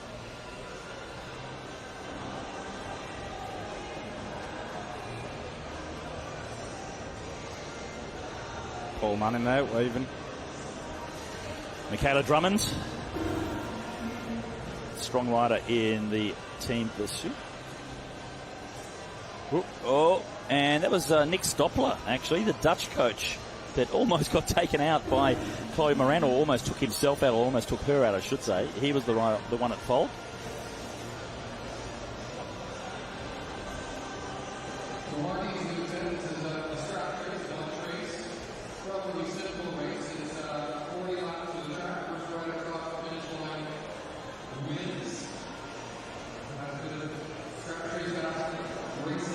Daria Pikalik from Poland. Another handy rider.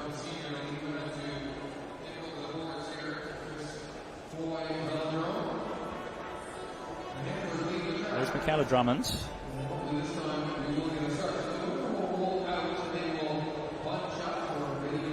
And from Mexico there's Antonieta Gacciola.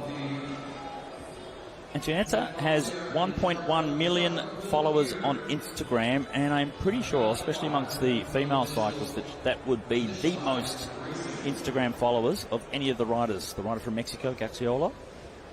Had a quick look this afternoon. I think today Pogacar, maybe 1.2 or 1.3 million. Peter Sagan more, but there's Gacciola. 1.1 million followers. Bit of an influencer, as they call them these days. Should be hoping those 1.1 million followers are following her tonight, urging her on. Yep. Looks like Moran's got a bit of a problem, waiting for a wheel change of some sort. It might actually be the transponder, an issue with the transponder on the bike of Chloe Moran. Christian Madeira is the chief commissaire, and we look down, you can see there it is exactly. So replacing the transponder, or didn't have it on there in the first place, I'm not sure. So now attaching or reattaching that.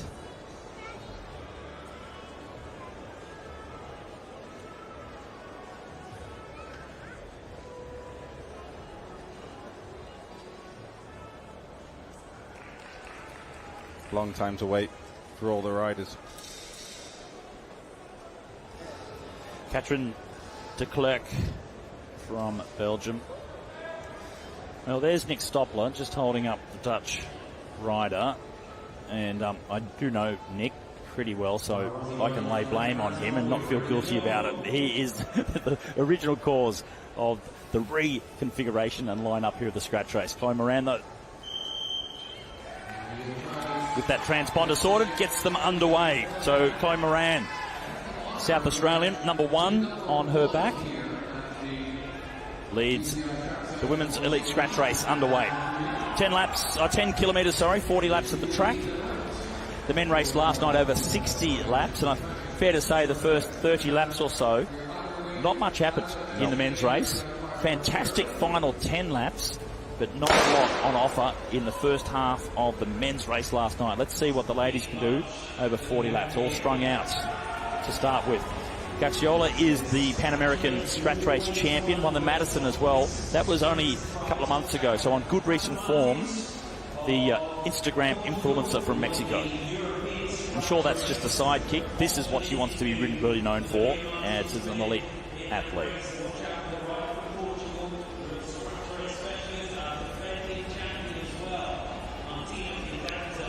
In these early stages of this race, the riders are just feeling each other out, seeing what move they're going to make, what time they're going to make their attack.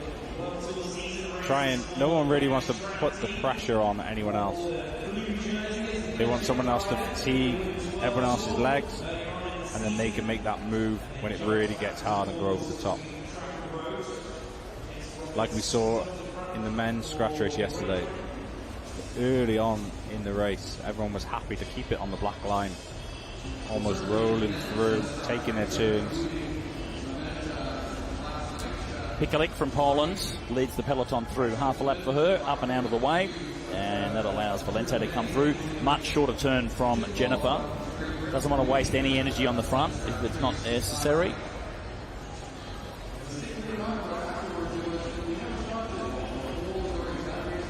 Siaka Icino right to the top of the track now. Clara Caponi comes through, the red helmet in the French skin suit, French colours. And already Chloe Moran back onto the front.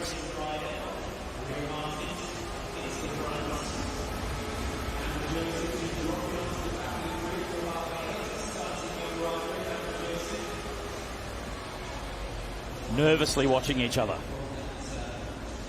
And it's also hard to attack. If you are a rider that wants to make it hard, if they are all down the bottom of the track like this, it is really hard to try and get off the front. Yeah, to make a move, you're going to have to go a long way around everyone to make. And of course, whenever it's on the black line, it's easy to see that attack coming. You've got eyes, you can see, look forward, and you can see the whole bunch in front of you at the back. When it does swing up at some point, when it goes above the blue line, that's when people are boxed in, and that's when you take that advantage, that surprise attack underneath, try and open up a gap, and then hold on.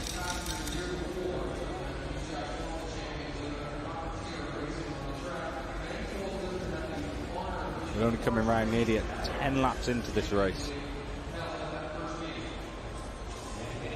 And still, just a small acceleration from Jess Roberts on the front, just trying to line the group out.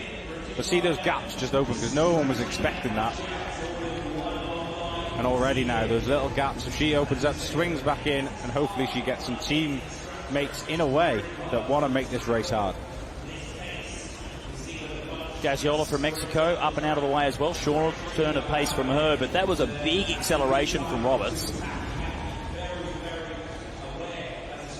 Gaps did open up really quickly. She's already back onto the front. She would have preferred someone else to maybe keep it up. Capone comes through.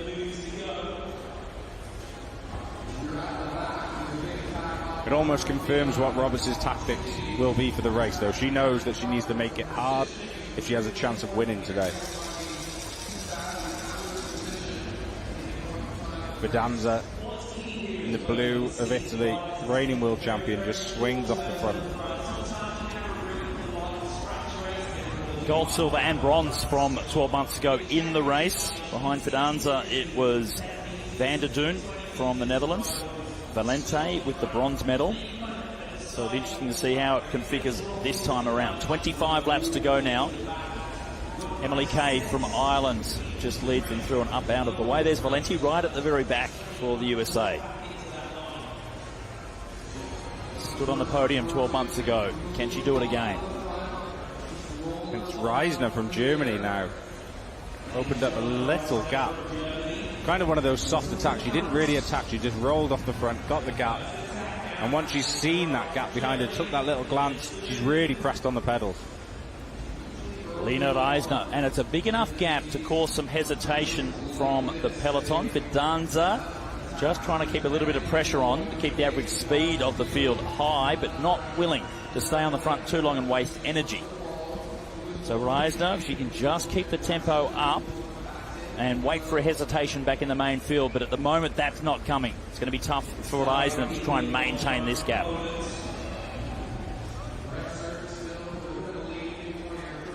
Looks like de Klerk from Belgium is the first one to make contact again.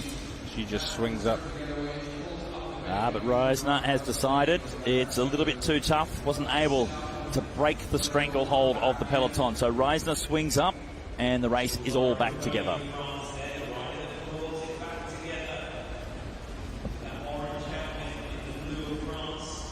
Lerata from Spain up and out of the way, as is Chloe Moran. Now Moran is a really fast sprinter in these bunch races.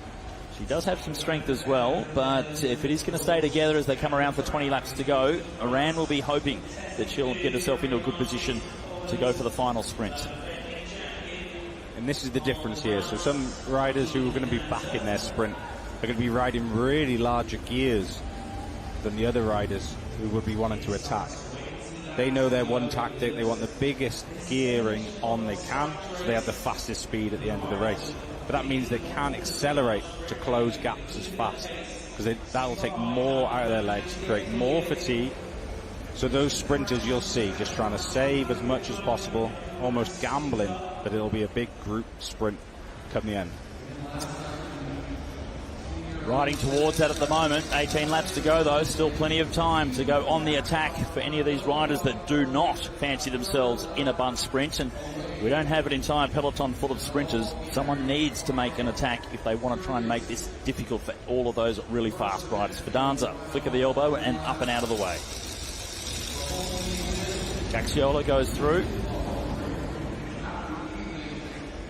Guccino from Japan, short turn of pace from her. Drummond from New Zealand, there's Jennifer Valente, medalist last year, and about a 3.5 metre turn on the front, saving her legs for that final sprint. 16 laps to go.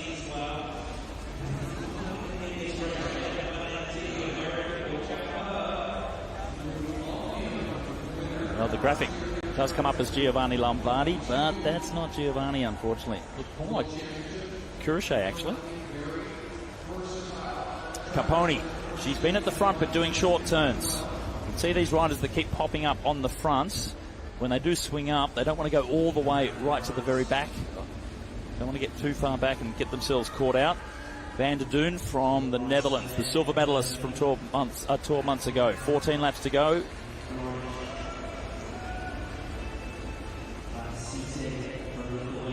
There's Clara Caponi, Chloe Moran from Australia, Emily Kay in the green colours of Ireland. This is the time now you want to find that wheel that you believe is going to be the best lead out. Find that sprinter that you need to beat and put yourself in a position already. You're thinking about that finish with 10 laps to go. Stenberg on the front for Norway.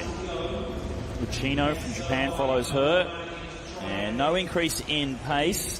Chloe Moran just tucking the elbows a little bit.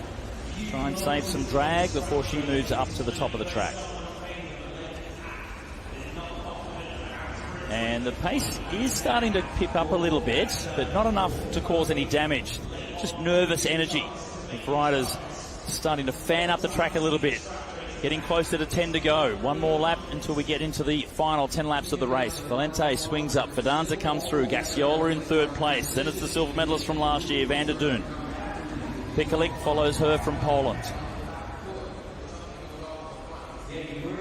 Coles Lister is now on the front for Canada in the new colours. Just the red and white for the Canadian team now. No blue as we've seen previously.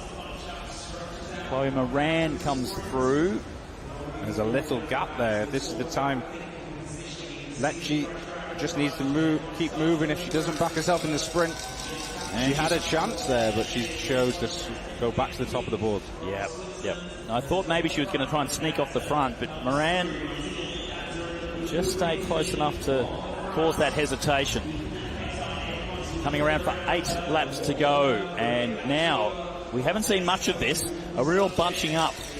It does sometimes create an opportunity for a rider to dive down underneath and go on the attack, and we're seeing that from de Klerk.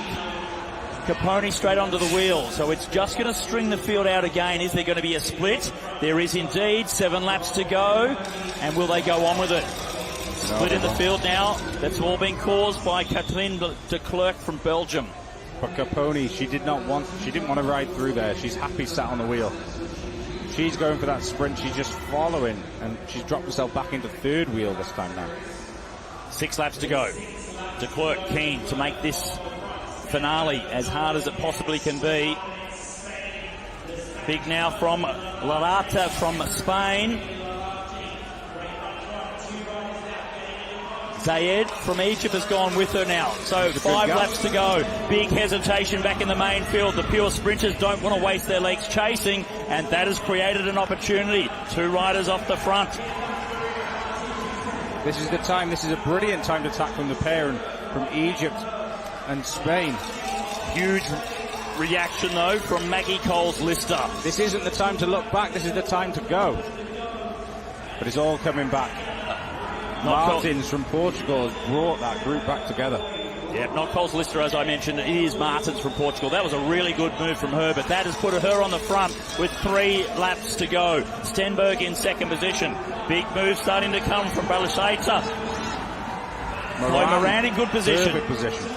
2 laps to go. The Australian bunch sprinter in second position. Caponi up around the outside as well. They've had to go really early now. 3 wide around the bend, coming down the back straight with a lap and a half to go. Daria Pikalik from Poland up around the outside. Drummond is there for New Zealand as well. 1 lap to go, and it's Pikalik that will lead through the bell. 250 metres remaining. Jennifer Valente with an incredible performance up around the outside. 3rd place last year. Is she going to get the gold this time? She's being chased by the silver medalist from 12 months ago. Van der Duyn trying to come over the top of Valente, but she's not going to get there.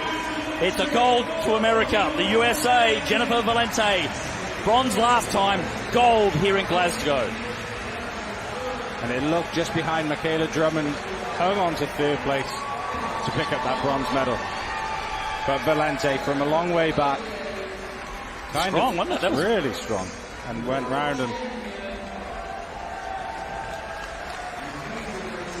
Van der Doon picking up the silver, but a really strong sprint from Valente. Convincing win from Jennifer Valente. So 2 medalists from last year back on the podium this time.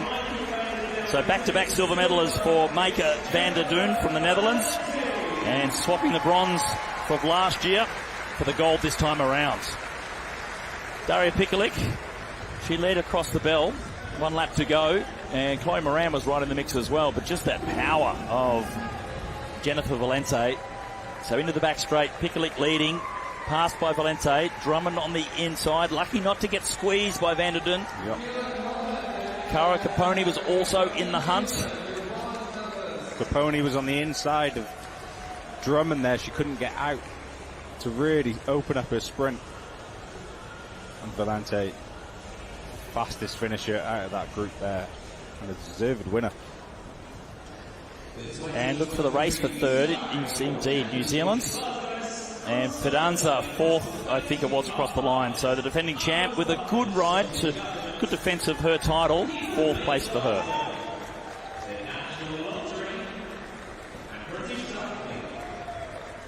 USA all the way. Great ride from Jennifer Valente.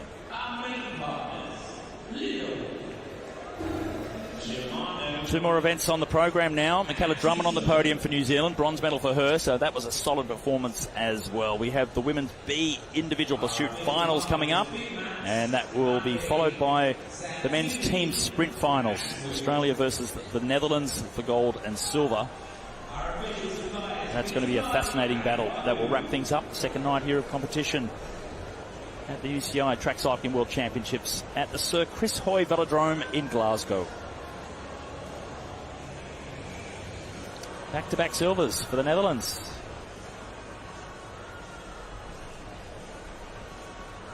Valente is a fantastic bunch rider. Scratch, elimination, omniums. Really good in this type of racing, and that's what brought her to the front there. Didn't call her name in the last 2 laps until she absolutely smacked them when it counted around the outside. So she really did hide in the race as well. She got to the front a few times, but super short turns. Through and off really quickly. And you could see when it all bunched up, she was hiding. Again, we didn't see her, we didn't mention her. She obviously put herself in a really good position, backed herself in that sprint. And she was right to. She won quite comfortably in the end. Here in Van der Doon with a big gap over third and the rest of the bunch.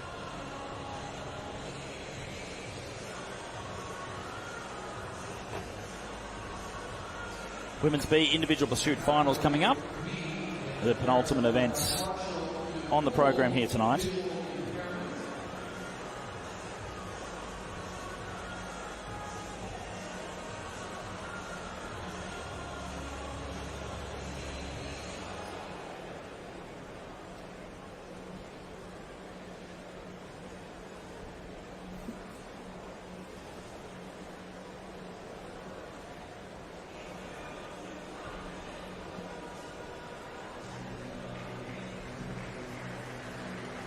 Well, great ride from Jennifer Valente, and we will have the opportunity to hear from our most recent gold medalist here at the World Championships.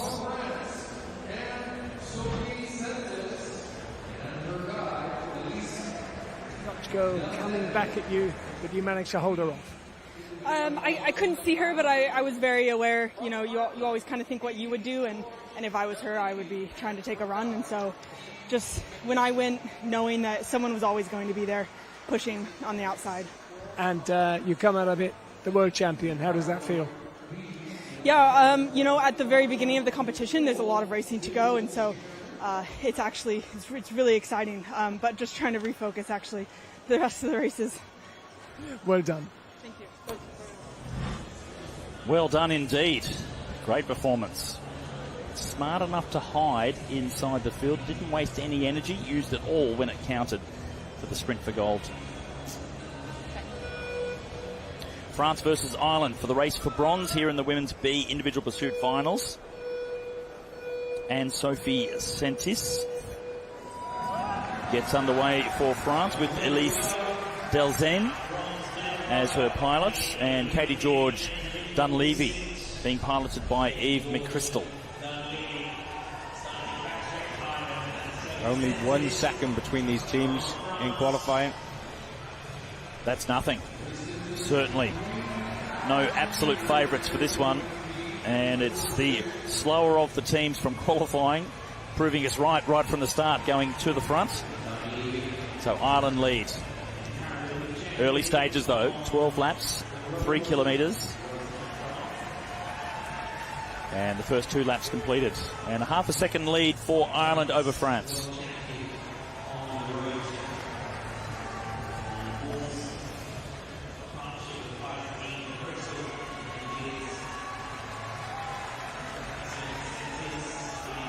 Kind of holding now at half a second, the advantage for the Irish team. But this is pure racing now. Whichever team wins on the track in this pursuit takes away the bronze. And it's a good battle. 0.4 of a second after 1 kilometre. Too close to call this early in the race, not quite at the halfway point. 7 laps completed so far. Maintaining the same advantage. Just over 0.4 of a second for the Irish team. That doesn't change. So as they come through at the halfway points. Well, close to the half, not quite there just yet. And yes, indeed they are. So half a second is the advantage. So doing a really good job here to maintain the slight advantage that they have. And knowing there's only 1 second between them from qualifying, a half a second lead now at the 0.6. This is significant. The French team, they've been asked several times now to try and step on it and come back towards the Irish team, have not been able to do so.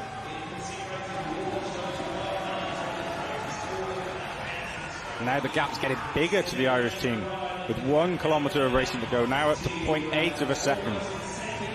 It's a brilliant ride from Ireland.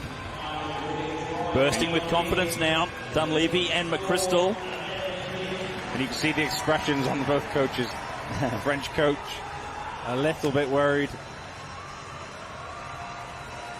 Near into a second, swinging to the Irish now. Coming around to 2 laps to go next time.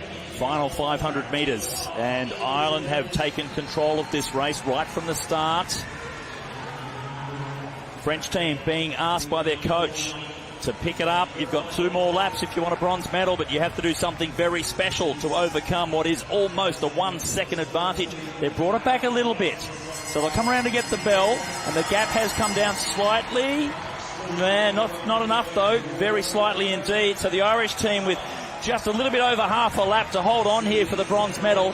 The French trying to come back, another 0.2 of a second. I think it's too much for them to overcome to get the bronze medal over Ireland. It will be close, but it is going to Ireland. Back to 0.4 in the end, but the Irish team claimed the bronze medal over France.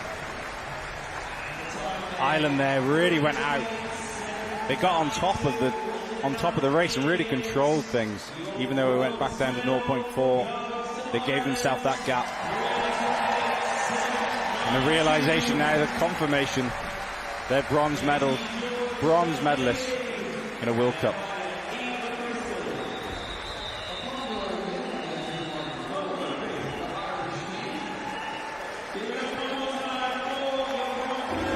Not a big difference in the qualifying, but still, they were the underdogs coming into the final, so it's always pleasing to see the underdog turn the tables.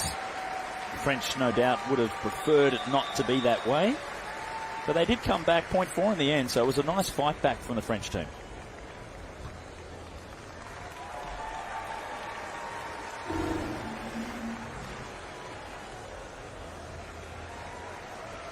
Really good battle for bronze. I'm sure the crowd will be hoping for an even better one. In the final, 2 British teams, and only 0.2 of a second separating them. This one will definitely get the crowd on their feet. They have no excuse. They can support both. Well, if it goes to form from qualifying, this is going to be an absolutely thrilling race for gold. Bronze medal is decided. It's going the way of Ireland.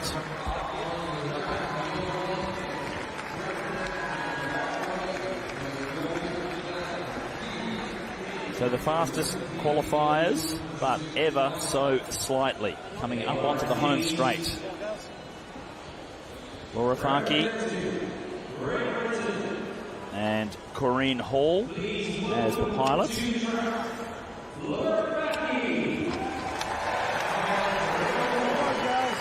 in the back straight, it's Sophie Unwin being piloted by Jenny Hall. Great Britain versus Great Britain.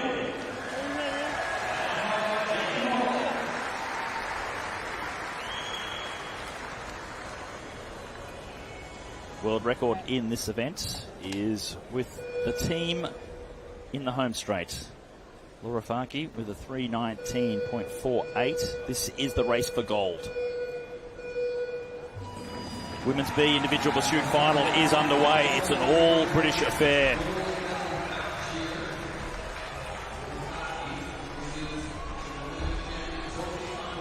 But with a little bit of special emphasis on Laura Farke, being from Scotland, where we are here in Glasgow at the Sir Chris Hoy Velodrome. And a good little start from them, 0.4 of a second up. Sophie Unwin, that first kilometre in qualifying, was only 5th fastest out of all those qualifying rounds. So expect a strong finish from Unwin and Hull. So Farke needs to open up somewhat of a comfortable lead if they really want to make sure and secure this gold medal, knowing that their opponents are going to be trying to come back at them. 0.7, is that going to be enough? The slower start has now been overcome by Sophie Unwin up to full speed, and it's come back a little bit, so 0.6 of a second. Nothing between them in qualifying. Again, 0.6.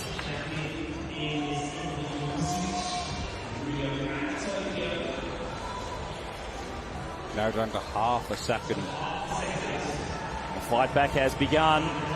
7 laps to go. And 0.4. So the question now being asked of Laura Farke and Corinne Hall, as it comes down a little bit more now, 0.3. So this is starting to become a real battle between these two teams. A 1/10 of a second. That's it between them. Approaching the final kilometre. 5.5 laps to go now. And it has gone in favour of Sophie Unwin.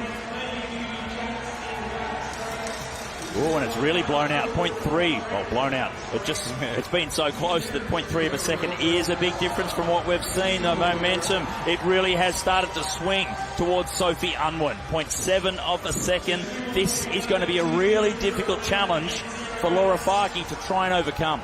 Now out to 1 second in this final kilometre. The gap keeps going and going to Unwin. It's the wrong direction if you are Laura Farke and Corinne Hall. But after that slightly slower start, Sophie Unwin and Jenny Hall have gotten right on top of the gear. They've got their momentum and tempo going in the right direction. 2.1 seconds is the difference now. And the gap is really starting to grow to a point where it's not really convincing that there's going to be a chance for Farke to come back into this. The bell is about to sound, and the gap continues to grow. 2.5 seconds is their margin as they go into the final 250 metres. And we can see from here, we know where the gold medal is going to go. It's going to stay in British hands, but it's going to be in the hands of Sophie Unwin and Jenny Hall. The final bend and up the finishing straight for them. And there it is, the gold medal going to Sophie Unwin and Jenny Hall. 2.7 seconds is the margin in the end to Laura Farke and Corinne Hall.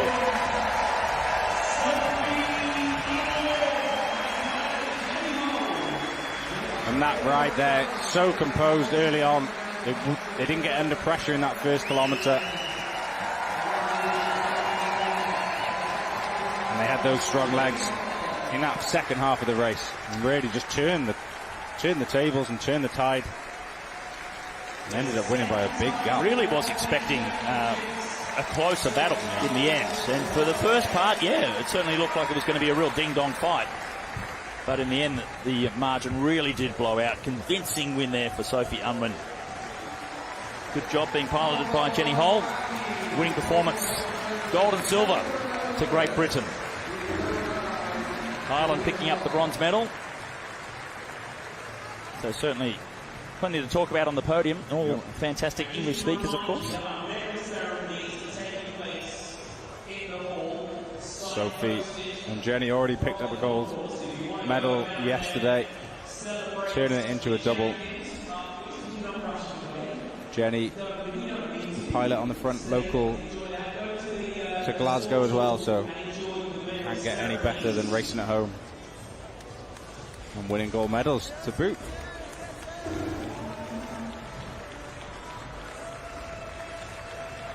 On to the final event of the program, and more medals on offer. It's the elite men's team sprint finals. Confirmation of the standings: Great Britain gold and silver, with Ireland taking the bronze in the women's B individual pursuit finals.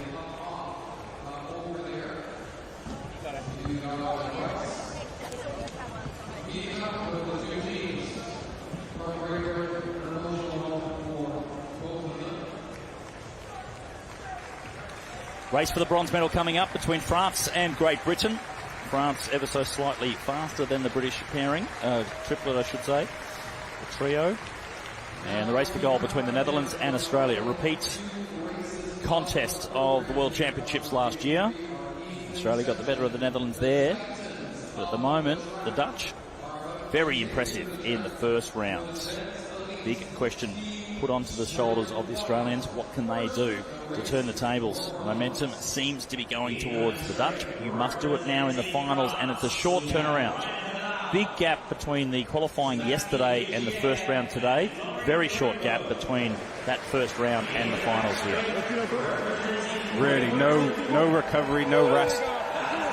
You do a full gas effort, come and sit down in the track centre, and before you know it, you're back on the rollers, you're back warming up, getting ready to go again. And this is the important one. Great Britain, Alistair Fielding, Hamish Turnbull and Jack Carlin. Remember, there was a false start in the previous round. They don't want to do that for the British. Florian Grenbo, Sebastian Vigier and Rian Helal. Clean start this time. Oh, no, it's not. There was a very long delay before firing the gun. I myself hesitated before I said clean start, and then bang. So a late call on that one. It was a very late call. Normally they're very fast. As soon as they spot a bit of movement, the gun goes off. But again, another reset. And again, the British team in tandem by the looks of things. Yeah, team 2 and 3. Carling and Turnbull.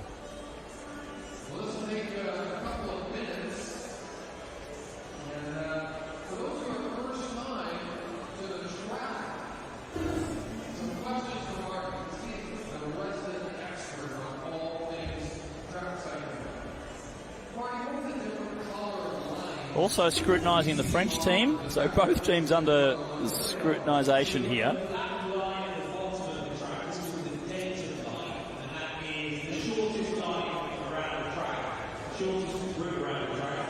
So we saw Jack Carlin come in for the first round, and so while we focus here on Great Britain, we are hearing that it was the French team.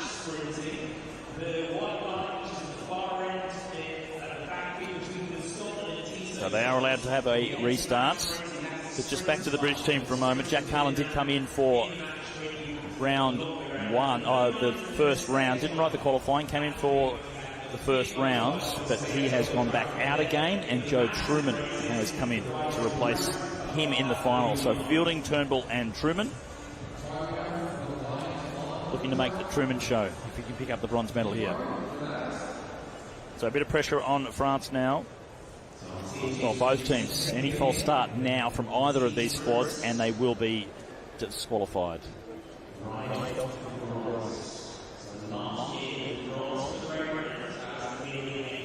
Will that be the difference? Truman, fresh legs, hasn't ridden in round one. He could come in, make sure he's got enough in that final lap to turn it round. The French really finished fast with Halal in round one, finishing up that ankle lap. So they know they have to do something special to beat these French.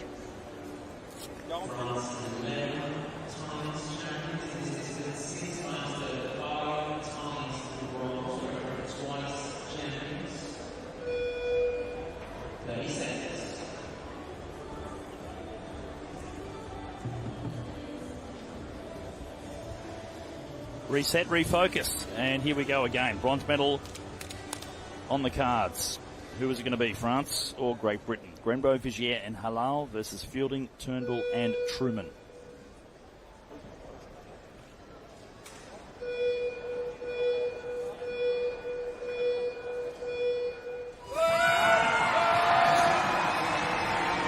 Clean start for sure, no gun this time around, no disqualifications. It's a straight shot for the bronze medal here. France versus Great Britain. And a good start from the team from GB. 1/10 of a second and a little bit more as they go through the first lap. Second rider now coming through.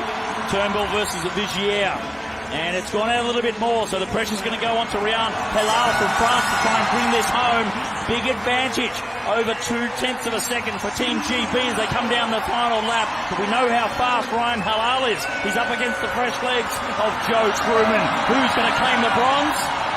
France in a comeback. Halal, what a fast final lap that was. Incredibly impressive to snatch the bronze medal from under the noses of the British. Handy lead all the way through, right till they threw Ryan Halal into the mix. He turned that round again for that French team. They were in the red for the whole race until Halal finally got round in that final lap to win by 0.3 of a second. Incredible. That was his team of bronze medalists, and that shows how important the team, whole team effort is. And when you've got a rider like Halal to back it all up at the end.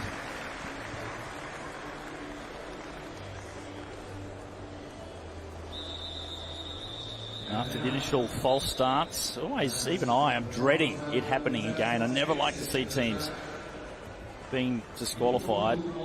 And when it is the second or third rider that does do that false start, I know the rules are rules, but they can't go in front of the first rider. They have to still fall back into second or third position. So I hate to see teams get disqualified from absolute minute false starts, but they must pay attention to that and not do it.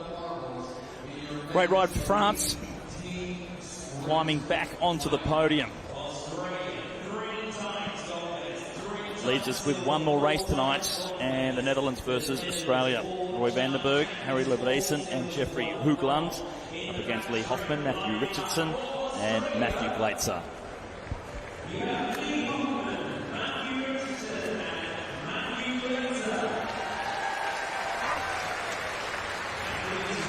This is a big showdown now.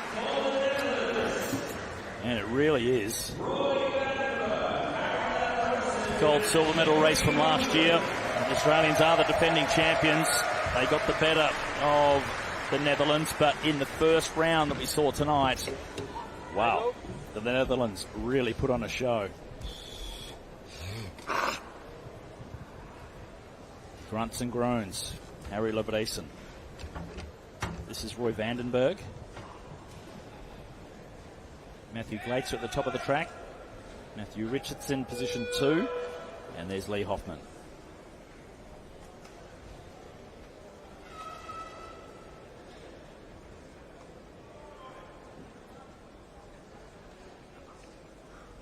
Jeffrey Hoogland, position number 3 for the Netherlands. Final battle will be between him and Matty Glatzer.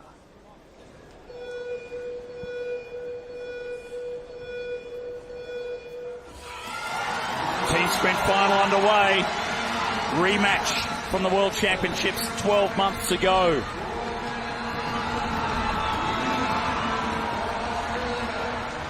Early pegging, and it's going the way of the Dutch. Big ask of Matthew Richardson as he comes up against Harry Levresen on the other side of the track. Australia now getting in front. It's a seesaw battle between these two giants of the team sprint world. Final lap now coming, and it's still Australia, but it is neck and neck, incredibly close. Glatzer up against Hoogland, who is coming away with the gold. It's gone back towards the Dutch. It's gone either way, right to the line. And the Netherlands claim gold by the narrowest of margins over Australia. No translation needed. Talk about a seesaw battle. Netherlands in front, then the Australians, then the Dutch came back. Wow. That was nail-biting all the way through. That is so close, so close. Look at the time difference. Virtually nothing in it. Wow. What a great race. And the Australians really stepped up there. They put the pressure on. Absolutely fantastic racing. Head to head, Vandenberg slightly got the better of Hoffman. Then Richardson showing incredible form ahead of the sprints, and Kieran coming up quicker than Levresen for position number 2. And then Jeffrey Hoogland really bringing it home over the top of Matthew Glatzer on the final lap. Doesn't matter how you get there, it's a combination of the three, as long as you do. But what a race. We were spoiled there, that is. You couldn't think of a better team sprint. To be that close the whole way through. And Hoogland just edging it in front of Matthew Glatzer. In a 3-lap race, for the lead to flip-flop between the two teams so many times, that is incredibly unusual. What a thrilling final it was. Worthy of a World Championships. Left hanging.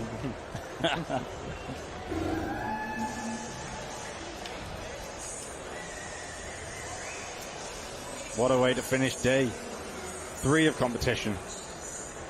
Second day of our broadcast, third day of competition. The first day, unfortunately, not being broadcast with all qualifying rounds, mainly for the para-athletes. But big scratch race finish last night, and won by the Great Britain, William Tidball. And what a finish here tonight by the Netherlands.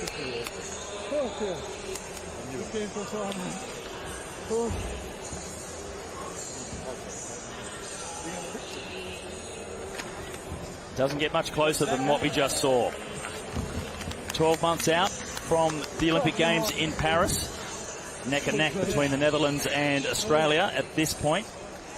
So the next 12 months will be absolutely fascinating. We see Netherlands back on top, regaining their title over the top of the defending champions Australia. France with a good comeback win over Britain to get the bronze. You can see how much that means to that Netherlands team. Last year they would have been bitterly disappointed. And anyone that's trying to chase down the Dutch sprinters in any of the events need to really focus on that. Yeah. You know, they've been to the top so many times. Levresen has won so many world titles, Hoogland as well. Roy Vandenberg, solid member as the position number 1, yet we can see what it means to get the win again. That's the amount of effort and hard work that must be put in every year in, year out, if you want to be consistently at the top.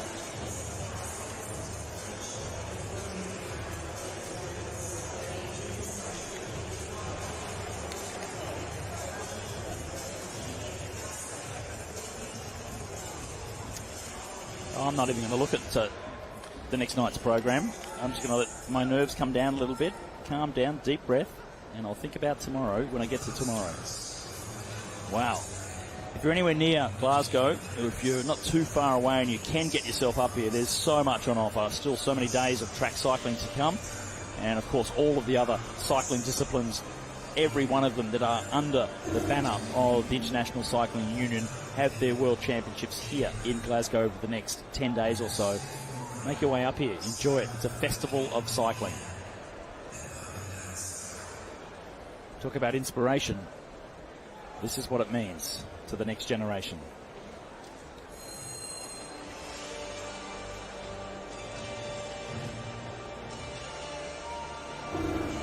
The younger Dutch fans, seeing them win it again.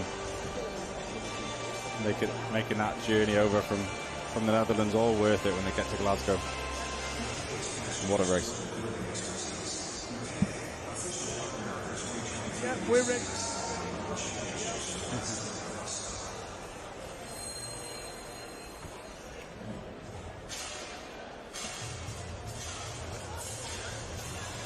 Okay. Wow.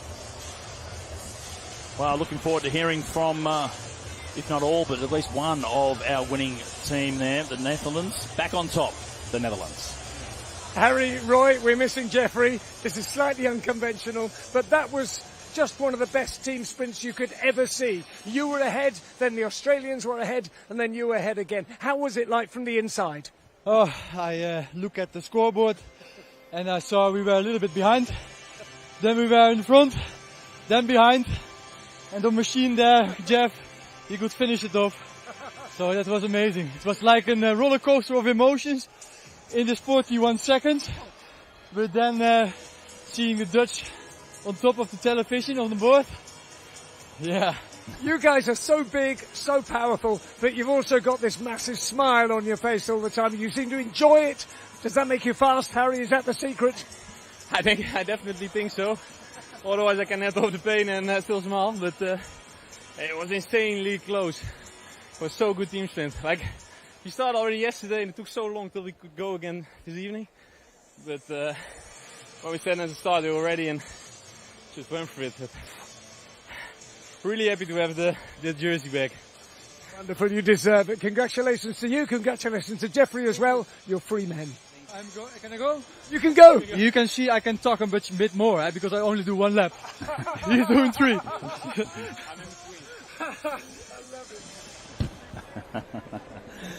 Oh, wow, sensational. Now, I do wonder what this means for the next 12 months, because I know the Australians, they'll be hurting by that. But they know they pushed them really close there. And what a finish. You see the smiles on all across the Dutch faces. So back on top for the Dutch in the men's team sprint. They're going to carry that momentum into an Olympic year. And Australia, perhaps, they'll be looking to get inspired to get back onto the top. The para-medal standings being led by Great Britain. Fantastic performance. A 2-medal lead now. 5 gold medals for them.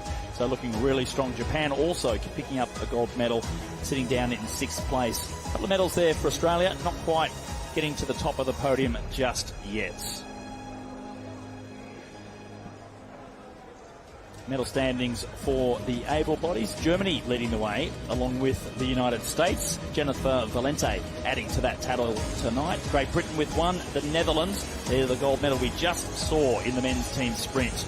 So it's a good even spread of medals with the able-bodied athletes throughout all the different nations, and lots of nations actually getting up onto the podium as well. France down there with that 1 bronze medal we just witnessed in the team sprint as well. Thrilling finale we've had. John, looking forward to the next night of competition. I'm just going to have to take some heart tablets, I think, just to calm the nerves though as well. Yeah, I'm really looking forward to it. What a day of racing.